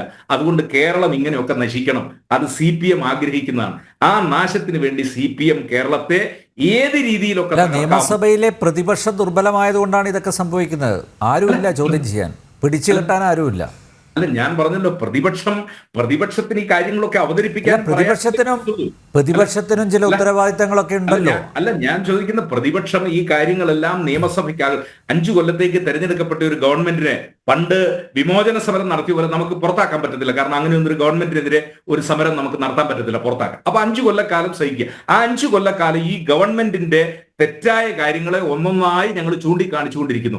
അത് നിയമസഭയ്ക്കകത്തും നിയമസഭയ്ക്ക് പുറത്തും ഞങ്ങൾ ഈ കാര്യങ്ങളെല്ലാം ചൂണ്ടിക്കാണിച്ചുകൊണ്ടിരിക്കുന്നു. അതുകൊണ്ടാണല്ലോ ആശാ വർക്കർമാരുടെ സമരം, ആ സമരത്തിന് എല്ലാവിധമായ പിന്തുണയും ഞങ്ങൾ അർപ്പിക്കുന്നു. അതോടൊപ്പം തന്നെ ഈ തൊഴിലില്ലായ്മ അല്ലെങ്കിൽ CPO വനിതാ റാങ്ക് ലിസ്റ്റിലുള്ള ആ സഹോദരിമാര് അവരുടെയൊക്കെ സമരത്തെ പിന്തുണയ്ക്കുകയും അവരെയൊക്കെ സഹായിക്കാൻ UDF-ഉം കോൺഗ്രസും ഞങ്ങൾ മുന്നോട്ട് വരുന്നു. അപ്പൊ ഈ ഗവൺമെന്റിന്റെ തെറ്റായ നയങ്ങളെ തുറന്നു കാണിക്കുന്നതിന് ഞങ്ങൾ വളരെ ശക്തമായ രീതിയിൽ ഞങ്ങളുടെ സമര പരിപാടികളുമായിട്ട് ഞങ്ങൾ മുന്നോട്ട് പോകുന്നു.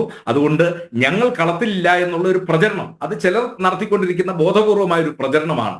തെരഞ്ഞെടുപ്പിന് ആവശ്യമായിട്ടുള്ള എല്ലാ മുന്നൊരുക്കങ്ങളും ഞങ്ങൾ നടത്തിക്കൊണ്ടിരിക്കുന്നു. അത് നിലമ്പൂർ ഉപതെരഞ്ഞെടുപ്പോട് കഴിയുമ്പോഴത്തേക്കും അറിയാം ഞങ്ങളുടെ ശക്തി എത്ര എന്നുള്ളത്. അത് വളരെ കൃത്യമായി നമ്പ്യാരെ ആ കാര്യത്തിൽ ബോധ്യപ്പെടും എന്നുള്ളതിന്. അൻവറിനെ ഇറക്കാൻ പോവാണോ? അത് അൻവർ ആയിക്കോട്ടെ, അതല്ല ഇനി വേറൊരാളായിക്കോട്ടെ, ജനാധിപത്യത്തിൽ അൻവറിന്റെയും വോട്ട് വേണമല്ലോ നമുക്ക്. ജനാധിപത്യത്തിൽ വോട്ടാണ് വലുത്. ആ വോട്ട് നേടുന്നതിനുള്ള പോരാട്ടമാണ്. കേരളത്തിലെ ജനങ്ങൾ ഈ ഗവൺമെന്റിനെ ഒരു നിമിഷം മുമ്പേ ഒന്ന് താഴെ ഇറക്കാൻ അവർ മനസ്സുകൊണ്ട് ആഗ്രഹിച്ചുകൊണ്ടിരിക്കല്ലേ. കാരണം ഇതുപോലൊരു ദുരന്ത മുഖത്ത് ഈ കേരളം എത്തിച്ചേർന്നിരിക്കുന്നത്. ഇതിനപ്പുറത്തേക്ക് ഇനി കേരളത്തിൽ പോകാനില്ലല്ലോ.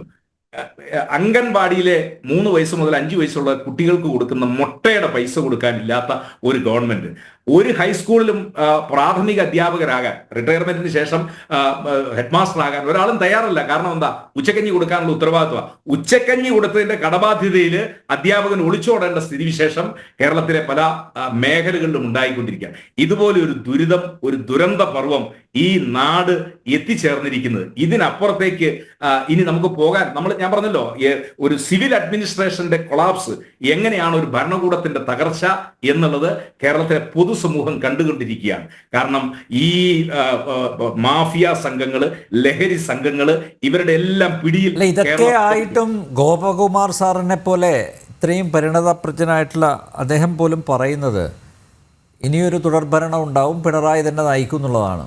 അതെന്തുകൊണ്ടത്? അല്ല, ഞാൻ പറഞ്ഞല്ലോ, അതിനിപ്പോ നമ്മൾ 12 മാസം കൂടെ കാത്തിരിക്കുക എന്നുള്ളത് മാത്രമേ ഉള്ളൂ. അടുത്ത ഏപ്രിൽ തെരഞ്ഞെടുപ്പ് പ്രഖ്യാപനം ഉണ്ടാകും.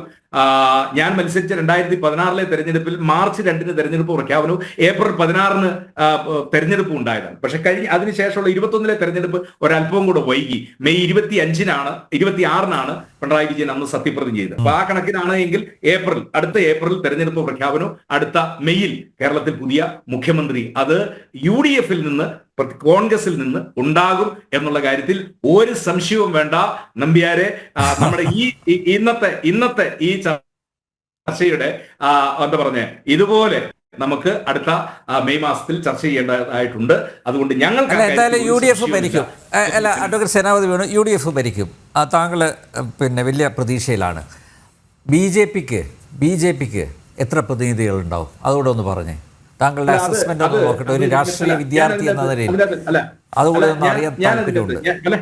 അല്ല, ഞാൻ ആ കാര്യത്തിൽ ഒരു എന്താ പറഞ്ഞ, ഒരു രാഷ്ട്രീയ ചർച്ചയിൽ ഒരു നുണ പറയാൻ ആഗ്രഹിക്കുന്ന ആളല്ല. ഞാൻ പറയാം. ഇപ്പോ കാസർഗോഡ് ഒരു സീറ്റിന്റെ കാര്യത്തിൽ, അതായത് സുരേന്ദ്രൻ കഴിഞ്ഞ പ്രാവശ്യം ഞാൻ മത്സരിക്കുന്ന തെരഞ്ഞെടുപ്പിലാണ്. ആ തെരഞ്ഞെടുപ്പിൽ സുരേന്ദ്രൻ 89 വോട്ടിന്റെ വ്യത്യാസത്തിൽ തോറ്റ ഒരു സീറ്റ് BJP പ്രതീക്ഷ വെച്ച് പുലർത്തുന്നതാണ്. പക്ഷെ അപ്പോഴത്തെ രാഷ്ട്രീയ സാഹചര്യത്തിൽ ഇപ്പോ പാലക്കാട് സീറ്റിൽ BJPക്ക് പ്രതീക്ഷ വെച്ച് പുലർത്താം. പക്ഷേ രാഷ്ട്രീയ സാഹചര്യം എങ്ങോട്ടാണ് മാറിയത്? നേമത്ത്, അതുപോലെ തന്നെ ആലപ്പുഴയിലെ ചിലത്, ഇതൊക്കെ പ്രതീക്ഷ വെച്ച് പുലർത്താം. പക്ഷെ ആ പ്രതീക്ഷയ്ക്ക് അപ്പുറത്തേക്ക് പുതിയ പല മണ്ഡലങ്ങളും വന്നിട്ടുണ്ട്. അല്ല, ഞാൻ പറഞ്ഞല്ലോ, ഇപ്പോ 11 മണ്ഡലങ്ങളിൽ എനിക്ക് തോന്നുന്നു ശങ്കുട്ടിദാസ് പറഞ്ഞത് തിരിഞ്ഞു പോയെന്ന് തോന്നുന്നു. 11 മണ്ഡലങ്ങളിൽ 1ാം സ്ഥാനത്തും 8 മണ്ഡലങ്ങളിൽ 2ാം സ്ഥാനത്തും, ഞാൻ പറഞ്ഞതാണോ തിരിയുന്നത്? ഏതായാലും 11ഉം 8ഉം 19 11 മണ്ഡലങ്ങളിലാണ് എന്റെ ഓർമ്മ ശരിയാണെങ്കിൽ 1ാം സ്ഥാനത്തും, 8 മണ്ഡലങ്ങളിൽ 2ാം സ്ഥാനത്തും. തിരിഞ്ഞാണോ? 11 മണ്ഡലങ്ങളിൽ 1ാം സ്ഥാനത്താണ്. അതെ, അതാണ് ഞാൻ പറഞ്ഞത്. തൃശൂർ ലോക്സഭാ മണ്ഡലത്തിലെ 6 മണ്ഡലങ്ങളിൽ 1ാം സ്ഥാനത്താണ്. തിരുവനന്തപുരത്ത് നേമം, കഴക്കൂട്ടം, വട്ടിയൂർക്കാവ് 3 മണ്ഡലങ്ങൾ. ഞാൻ മനസ്സിലാക്കിയ 11-ൽ 1ഉം 8-ൽ 2ാം സ്ഥാനത്തും വന്നിരിക്കുന്നത്. BJPക്ക് അതിൽ പ്രതീക്ഷ വെച്ച് പുലർത്താം. പക്ഷേ അടുത്ത അസംബ്ലി തെരഞ്ഞെടുപ്പ് വരുമ്പോഴേക്കും ആ വോട്ടിംഗ് പാറ്റേൺ 11-ൽ ഏതായാലും ഉണ്ടാവില്ല എന്നുള്ള കാര്യത്തിൽ യാതൊരു തർക്കവുമില്ല. അത് അപ്പോഴത്തെ തെരഞ്ഞെടുപ്പ് സാഹചര്യമാണ്. അതുകൊണ്ട് തന്നെയാണ് ഗോപകുമാർ സാർ പറഞ്ഞ പോലെ ഇപ്പൊ നമുക്ക് അതൊരു പ്രവചനം നടത്താനായിട്ട് കഴിയില്ല എന്നുള്ള കാര്യമാണ് ഞാൻ ശ്രീ നമ്പ്യാരെ സൂചിപ്പിക്കാറുള്ളത്. യെസ് ശങ്കു, വികസിത കേരളം എന്ന BJPയുടെ ലക്ഷ്യം കേരളത്തിലെ പൊതുസമൂഹം അതിനെ എങ്ങനെയായിരിക്കും സ്വീകരിക്കുക? കേരളത്തിലെ പൊതുസമൂഹത്തെ സംബന്ധിച്ചിടത്തോളം അത് സ്വീകരിക്കുക എന്നുള്ളതല്ലേ അവർക്ക് അഭികാമ്യമായിട്ടുള്ളത്. അല്ലാതെ വികസനത്തിനെതിരായി നിന്നുകൊണ്ട് ഈ പറയുന്ന ഇടത് വലത് മുന്നണികളുടെ നിരന്തരമായിട്ടുള്ള അഴിമതിയുടെയും കെടുകാര്യസ്ഥതയുടെയും അഡ്ജസ്റ്റ്മെന്റിന്റെയും കാപട്യത്തിന്റെയും രാഷ്ട്രീയത്തെ തന്നെ സ്വീകരിക്കുന്നത് കൊണ്ട് കേരള സമൂഹത്തിന് എന്ത് ഗുണമാണ് ഉണ്ടായിട്ടുള്ളത്?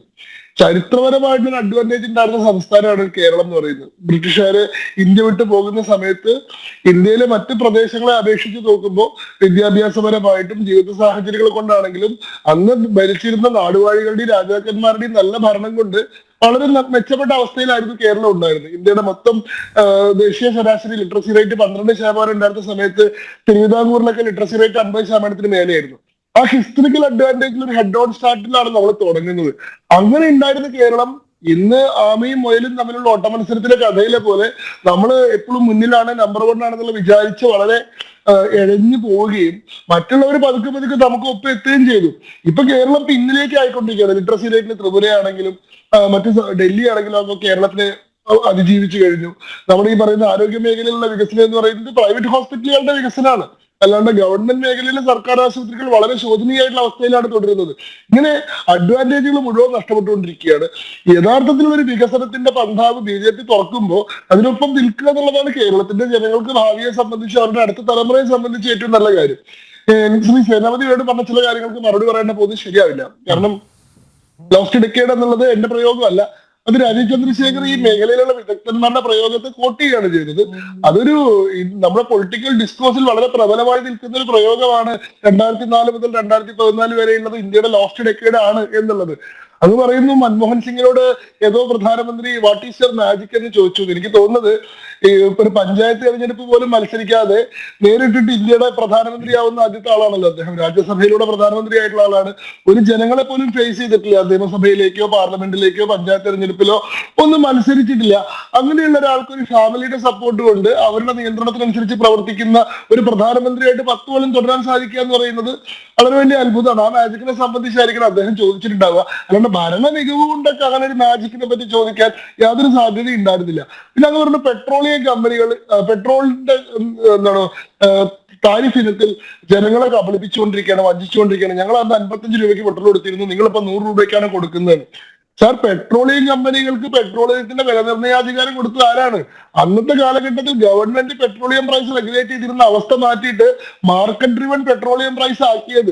അന്താരാഷ്ട്ര വിപണിയിലെ മൂല്യത്തിനനുസരിച്ച് കമ്പനികൾക്ക് സ്വമേധയാ വില നിശ്ചയിക്കാനുള്ള അധികാരം കൊടുത്തിട്ടുള്ളത് നിങ്ങളാണ്. അങ്ങനെ ഒരിക്കൽ കൊടുത്തിട്ടുള്ള അധികാരത്തിന്റെ അടിസ്ഥാനത്തിലാണ് ഇപ്പൊ ഗവൺമെന്റിന് ഈ കാര്യത്തിൽ ഒരു ഇടപെടൽ നടത്താൻ കഴിയാണ്ട് വന്നത്. ഗവൺമെന്റിന് പിന്നെ ഇടപെടൽ നടത്താം, എങ്ങനെ സബ്സിഡിയിലൂടെ പെട്രോളിയം പ്രൈസ് കുറച്ച് നിർത്താം. പെട്രോളിയം കമ്പനികൾ 100 രൂപ പെട്രോളിന് ഈടാക്കുന്ന സമയത്ത് 50 രൂപ ഗവൺമെന്റ് സബ്സിഡൈസ് ചെയ്തിട്ട് 50 രൂപയ്ക്ക് പെട്രോൾ കൊടുക്കാം. പക്ഷെ അതൊരു ഭീകരമായിട്ടുള്ള സാമ്പത്തിക നയമാണ്. BJP സർക്കാരിന്റെ നയം എന്താ? Subsidise the poor, tax the rich എന്നുള്ളതാണ്. കാരണം ഈ വാഹനം ഉപയോഗിക്കുന്ന മിഡിൽ ക്ലാസ് ലൈഫ് സ്റ്റൈൽ പിന്തുടരുന്ന ആളുകൾക്ക് ഗവൺമെന്റിന്റെ സബ്സിഡിയുടെ വലിയൊരു പങ്ക് കൊടുത്തു കഴിഞ്ഞാൽ യഥാർത്ഥത്തിൽ സബ്സിഡി കിട്ടാൻ അർഹരായിട്ടുള്ള ദരിദ്രരായിട്ടുള്ള മനുഷ്യരാണ് അതിന്റെ ദുരിതം സഹിക്കേണ്ടി വരിക. ഇവിടെ യഥാർത്ഥത്തിൽ അങ്ങനത്തെ സബ്സിഡികൾ ഒഴിവാക്കുമ്പോൾ പെട്രോളിന്റെ പ്രൈസ് കൂടി നിൽക്കുന്ന സമയത്ത് സബ്സിഡി കൊടുത്ത് അത് കുറയ്ക്കുന്ന ഗവൺമെന്റിന് പെട്രോളിന്റെ പ്രൈസ് കുറഞ്ഞു നിൽക്കുന്ന സമയത്ത് ടാക്സിലൂടെ ആ നഷ്ടം നികത്താനുള്ള അധികാരമുണ്ട്. അങ്ങനെ ഗവൺമെന്റിന്റെ മിഷനറി തന്നെയുള്ളൂ. ആ സമയത്ത് ഇത് ചൂഷണമാണ്, പിടിച്ചുപറിയാണെന്ന് പറയുന്നത് എക്കണോമിക്സിന്റെ ബേസിക് ആയിട്ടുള്ള ലെസൺസ് ഉൾക്കൊള്ളാത്തത് കൊണ്ടാണ്. കാരണം എന്താ? കാരണം ഇങ്ങനെയുള്ള റവന്യൂ കൊണ്ടാണ് ഇവിടുത്തെ ക്ഷേമ പദ്ധതികളും ഈ രാജ്യത്തിന്റെ വികസന പദ്ധതികളും ഒക്കെ ഈ നടപ്പായിക്കൊണ്ടിരിക്കുന്നത്. ചരിത്രത്തിലെ ഏറ്റവും വലിയ ഇൻഫ്രാസ്ട്രക്ചറൽ മേക്ക് ഓവർ നടത്തിക്കൊണ്ടിരിക്കുന്ന ഒരു കാലഘട്ടമാണ് ഇന്ത്യ. ഇന്ത്യയിലെ റോഡ് വികസനം 2014 ഇന്ത്യയിൽ ഒരു ദിവസം ഉണ്ടാക്കിയിരുന്ന റോഡ് നിർമ്മാണത്തിന്റെ പുരോഗതി എന്ന് പറയുന്നത് 14 കിലോമീറ്റർ പെർ ഡേ ആയിരുന്നു. ഒരു ദിവസം 14 കിലോമീറ്റർ റോഡാണ് ഉണ്ടാക്കിയിരുന്നത്. ഇന്ത്യയിൽ ഇന്നത്തെ റോഡ് നിർമ്മാണത്തിന്റെ വേഗത 34 കിലോമീറ്റർ പെർ ഡേ ആണ്. ഒരു ദിവസത്തിൽ 34 കിലോമീറ്റർ നാഷണൽ ഹൈവേ ഇന്ത്യയിൽ ഉണ്ടാക്കുന്നുണ്ട്. ഇന്ത്യയിലെ എയർപോർട്ടുകളുടെ എണ്ണം 72 ആയിരുന്നെങ്കിൽ ഇന്ന് 144 ഡബിൾ ദ നമ്പറാണ്, നേരെ ഇരട്ടിയാണ്. ഇൻലാൻഡ് വാട്ടർവേസിന്റെ കാര്യം നോക്കിക്കഴിഞ്ഞാൽ, അല്ലെങ്കിൽ പോർട്ടുകളുടെ കാര്യം നോക്കിക്കഴിഞ്ഞാൽ, റോഡുകളുടെ, തീവണ്ടികളുടെ, റെയിൽവേ സ്റ്റേഷനുകളുടെ, ഇതിന്റെ ഒക്കെ എണ്ണം എടുത്തു കഴിഞ്ഞാൽ ഇൻഫ്രാസ്ട്രക്ചറിന്റെ കാര്യത്തിൽ ഇന്ത്യ അഭൂതപൂർവ്വമായിട്ടുള്ള ഒരു പരിണാമം നടത്തിക്കൊണ്ടിരിക്കുകയാണ്. ഇതിനുള്ള വരുമാനം എവിടെ നിന്നാണ് ഉണ്ടാവുന്നത്? ഇനി ബജറ്ററി അലോക്കേഷൻസ് നോക്കൂ. നിങ്ങളുടെ കാലഘട്ടത്തില് 2013-14 കാലഘട്ടത്തിലെ UPA സർക്കാർ അവതരിപ്പിച്ചത് 16 ലക്ഷം കോടി രൂപയുടെ ബജറ്റായിരുന്നു. ഇപ്പൊ നരേന്ദ്രമോദി സർക്കാർ അവതരിപ്പിച്ച ഏറ്റവും അവസാനത്തെ ബജറ്റ് എത്ര ലക്ഷത്തിന്റെ ബജറ്റ് അറിയോ? 50 ലക്ഷം കോടി രൂപയുടെ ബജറ്റാ.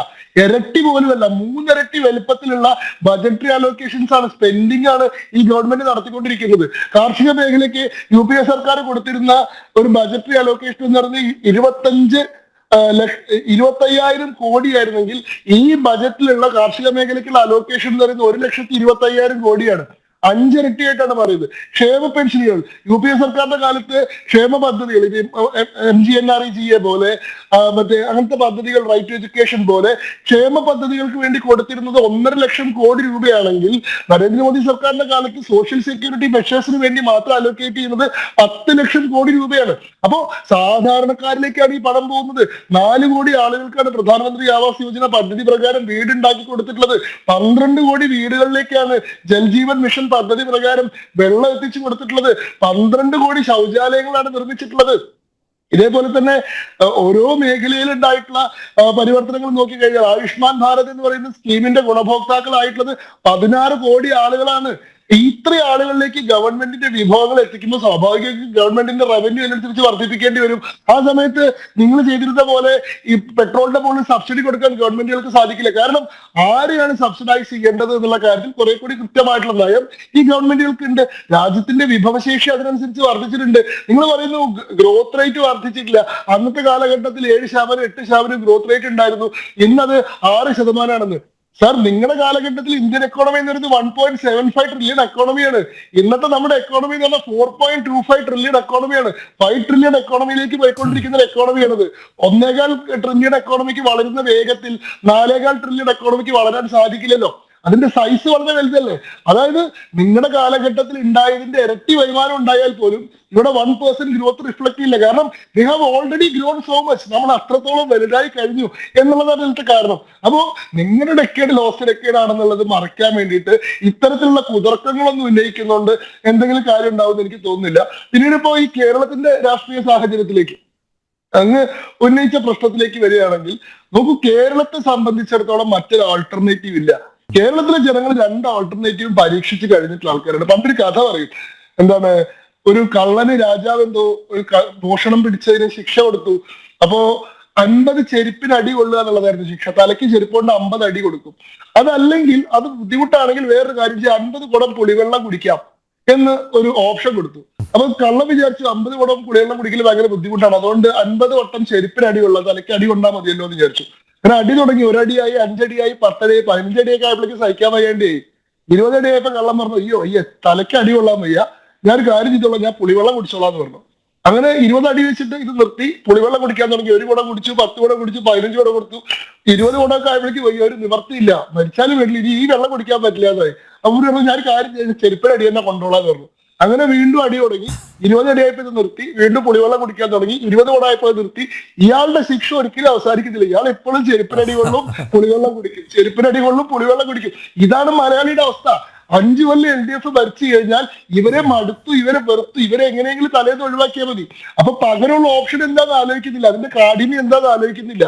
അപ്പോ LDF എങ്ങനെയെങ്കിലും പുറത്താക്കണം എന്നുള്ള ആഗ്രഹത്തോട് കൂടിയിട്ട് ആർക്ക് വോട്ട് ചെയ്താലാണ് LDF പുറത്തു പോകാൻ സാധ്യത ഉള്ളത്? UDF വോട്ട് ചെയ്താലാണ്. സ്വാഭാവിക ബെനിഫിഷ്യറി, നാച്ചുറൽ ഒപ്പോണന്റ് ആയിട്ടുള്ള ആൾക്ക് വോട്ട് ചെയ്യുന്നു. അങ്ങനെ UDF അധികാരത്തിലേക്കുന്നു. 5 കൊല്ലം ഇവരെ സഹിക്കാൻ പറ്റില്ല. 5 കൊല്ലം ഇവരെ സഹിക്കുമ്പോഴേക്കും അടുത്തിട്ടുണ്ടാവും, വെറുത്തിട്ടുണ്ടാവും. എങ്ങനെയെങ്കിലും ഇവരെ ഒഴിവാക്കിയാൽ മതി എന്നായി അടുത്ത പ്രശ്നം. അപ്പൊ ആർക്ക് വോട്ട് ചെയ്താലാണ് ഇവര് പുറത്താവുക? LDF വോട്ട് ചെയ്താലാണ്. അതായത് ഒരു പോസിറ്റീവ് വോട്ടിംഗ് ശൈലി അല്ല ഉണ്ടായിരുന്നത്, ഒരു നെഗറ്റീവ് വോട്ടിംഗ് ശൈലിയാണ്. ആരെങ്കിലും ജയിപ്പിക്കാൻ വേണ്ടിയല്ല വോട്ട് ചെയ്യുന്നത്, ആരെങ്കിലും തോൽപ്പിക്കാൻ വേണ്ടിയിട്ടാണ് വോട്ട് ചെയ്യുന്നത്. അങ്ങനെ വോട്ട് ചെയ്യുമ്പോൾ എപ്പോഴും നാച്ചുറൽ ഒപ്പോണന്റിന് മാത്രം വോട്ട് ചെയ്യും. അങ്ങനെ എരി തീക്കും വറ ചട്ടിക്കും ഇടയിൽ കിടന്ന് ഷട്ടിൽ സർവീസ് കളിക്കുന്ന ഷോർട്ട് ടൈം മെമ്മറി ലോസ് ഉള്ള ഒരു സമൂഹമായിട്ട് നമ്മൾ ഇത്രയും കാലം നരകിച്ചു അനുഭവിച്ചു. ഇപ്പൊ ഇതാ ഒരു 3ാമത്തെ ഓപ്ഷൻ നമ്മുടെ മുമ്പിൽ ഉയർന്നു വന്നിരിക്കുകയാണ്. ഇത്രയും കാലം അതൊരു ടാഞ്ചിബിൾ ആയിട്ടുള്ള ഓപ്ഷൻ ആയിരുന്നില്ല. ഇപ്പൊ ഒരു സീറ്റ് ജയിച്ച് 19 സീറ്റുകളിൽ ജയസാധ്യത കാണിച്ചുകൊണ്ട് 39 ലക്ഷം വോട്ട് മേടിച്ച് 20% വോട്ട് ഷെയർ ഉള്ള ഒരു പാർട്ടിയായിട്ട് നല്ല നേതൃത്വമുള്ള, നല്ല സംഘടനാ സംവിധാനമുള്ള, നല്ല ലക്ഷ്യവും നല്ല മുദ്രാവാക്യവും നല്ല പ്രവർത്തന പദ്ധതിയുള്ള ഒരു ടാഞ്ചിബിൾ തേർഡ് ആൾട്ടർനേറ്റീവ് ആയിട്ട് കേരളത്തിന് മുമ്പിൽ BJP നിൽക്കുകയാണ്. ആ BJP സ്വീകരിക്കുക എന്നല്ലാതെ എന്താണ് മലയാളിയുടെ ഓപ്ഷൻ? പുളിവെള്ളം കുടിക്കും, ചെരുപ്പിനടി കൊള്ളും ചെയ്യണോ, അതോ നല്ല ഭരണം വേണോ? ഇതാണ് നമ്മുടെ ചോയ്സ്. യെസ്. അപ്പോൾ ഗോകുമാർ സാർ, നമുക്ക് ചർച്ച അവസാനിപ്പിക്കാൻ സമയമായി. അപ്പോൾ മലയാളികൾ മാറി ചിന്തിക്കും അല്ലേ എന്ന് തന്നെ നമുക്ക് കരുതാം. ഇപ്പോൾ ശരിക്കും 1 വർഷത്തിന് അടുപ്പിച്ചാണ് ഒരു തെരഞ്ഞെടുപ്പിന് സമയം ബാക്കിയുള്ളത്. 3 മുന്നണികളും ഒരു നറേറ്റീവ് സൃഷ്ടിക്കുന്നതിൽ ഫോക്കസ് ചെയ്യാനാണ് സാധ്യത. കാരണം ഈ നറേറ്റീവ് എന്ന് പറയുന്നത് വളരെ ഇമ്പോർട്ടൻ്റ് ആണ്. ഈ പരമ്പരാഗതമായി ഏതെങ്കിലും ഒരു മുന്നണിയെ അനുഗ്രഹിക്കുകയും പുറന്തള്ളുകയും ചെയ്യുന്ന ജനങ്ങൾക്ക് 3 മുന്നണികളും അവരുടേതായ ആശയങ്ങൾ മുന്നിൽ വെച്ചുകൊണ്ട് ഈ നറേറ്റീവിൽ അവർക്ക് ഡോമിനേറ്റ് ചെയ്യാവുന്ന ആശയങ്ങൾ കൊടുക്കുക എന്നുള്ളതാണ്. കാരണം ഈ രാഷ്ട്രീയം എന്ന് പറയുന്നത് ധാരണകളുടെയും കൂടെയാണ്. പെർസെപ്ഷൻസിനൊരു ഇമ്പോർട്ടൻറ്റ് വാല്യൂ ഉണ്ട്, പ്രധാനപ്പെട്ട ഒരു മൂല്യമുണ്ട്. അപ്പോൾ ഈ മുന്നണി വന്നാൽ എങ്ങനെ ഭരണമുണ്ടാകും, ആ ഒരു ധാരണ, ആ ധാരണ സൃഷ്ടിക്കുന്നതിനാണ് നറേഷൻ വേണ്ടത്. ആ നറേറ്റീവാണ് ഇപ്പോൾ പ്രധാനപ്പെട്ട, ഇപ്പോൾ ഇന്ന് കണ്ണൂർ, കാസർഗോഡ് ഇടതുപക്ഷ ഗവൺമെൻറ് തുടങ്ങി വെച്ചത്, ഇന്ന് രാജീവ് ചന്ദ്രശേഖർ തൃശ്ശൂരിൽ തുടങ്ങി വെച്ചത്. ഇപ്പോൾ സ്വാഭാവികമായിട്ടും കോൺഗ്രസും UDFും നറേറ്റീവ് തുടങ്ങിയേ പറ്റൂ. അപ്പോൾ ഈ നറേറ്റീവ് ആരോഗ്യപരമായ ചർച്ചകൾ കൊണ്ടുവരട്ടെ.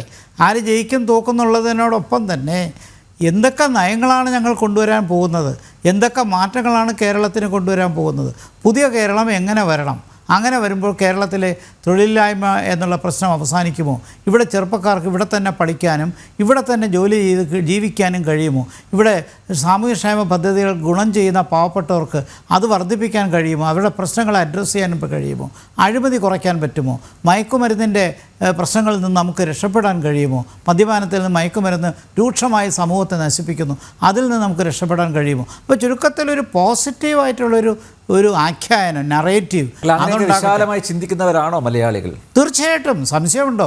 ഇത്രത്തോളം പൊളിറ്റിക്കലി കമ്മ്യൂണിക്കേറ്റ് ചെയ്യുന്ന ഒരു സമൂഹമല്ലേ കേരളം, ഒരു ചെറിയ സംസ്ഥാനം. അതേസമയം ജനങ്ങൾ പൊതുവെ വിദ്യാഭ്യാസ സമ്പന്നരാണ്. അതോടൊപ്പം തന്നെ ചാനലുകളും മറ്റ് സോഷ്യൽ മീഡിയ ഉൾപ്പെടെ വളരെ ശക്തമായിട്ട് ജനങ്ങൾക്ക് രാഷ്ട്രീയമായിട്ടുള്ള ഓറിയൻറ്റേഷൻ കൊടുത്തുകൊണ്ടേയിരിക്കുകയാണ്. അപ്പോൾ അതുകൊണ്ട് തന്നെ ജനങ്ങൾ തീർച്ചയായിട്ടും ചിന്തിക്കും. അല്ലാതെ പഴയതുപോലെ അതിൻ്റെ ആ ചോദ്യം ചോദിച്ചതിനകത്ത് റെലവൻസ് ഞാൻ സന്തോഷത്തോടെ മറുപടി പറയുകയാണ്. 3 മുന്നണികൾക്കും നവലിബറൽ സിദ്ധാന്തങ്ങൾക്ക് അകത്ത് നിന്ന് എന്ത് മാറ്റം കൊണ്ടുവരാൻ കഴിയും? ഇപ്പോൾ പഴയ ഇടതുപക്ഷമാണോ ഇപ്പോൾ ഉള്ളത്? ഒരിക്കലുമല്ല. പഴയ ഇടതുപക്ഷം, പഴയ കമ്മ്യൂണിസമൊക്കെ പോയി. ആ സ്ഥാനത്ത് നവലിബറൽ സിദ്ധാന്തത്തിനകത്ത് നിന്ന് എങ്ങനെ അന്തർദേശീയ ധാരണകൾ ഉൾപ്പെടെയുള്ള കാര്യങ്ങൾ, മുതലാളിത്ത ആശയങ്ങൾ ഉൾപ്പെടെയുള്ള കാര്യങ്ങൾ കേരളത്തിൽ നടപ്പിലാക്കാമെന്നാണ് ഇടതുപക്ഷ മുന്നണിയും പറയുന്നത്. UDF അത് തന്നെയാണ് പറയുന്നത്. BJPക്ക് കേന്ദ്രഭരണമുള്ളത് കൊണ്ട് അതിൻ്റെ ഒരു ഫ്രെയിം വർക്കിൽ നിന്ന് കേരളത്തെ കാണുന്നു. അപ്പോൾ ചുരുക്കത്തിൽ നറേറ്റീവ് ബിൽഡ് ചെയ്യുമ്പോൾ ഇവിടെ തീർച്ചയായിട്ടും ഇന്നത്തെ ആഗോള പശ്ചാത്തലത്തിൽ വെല്ലുവിളികൾ ഉണ്ടെങ്കിലും ആ നവലിബറൽ പശ്ചാത്തലത്തിൽ നിന്ന് തൊഴിലവസരം വർദ്ധിപ്പിക്കുകയും സമാധാനപരമായ ജീവിതം മുന്നോട്ട് കൊണ്ടുപോവുകയും വേണം. അതിനുവേണ്ടിയുള്ള ഡിബേറ്റാണ് ഈ തീർച്ചയായിട്ടും അടുത്ത 1 വർഷം ഇത് വളരെ ശക്തമായ ഈ ഡിബേറ്റ് ഉണ്ടാകട്ടെ.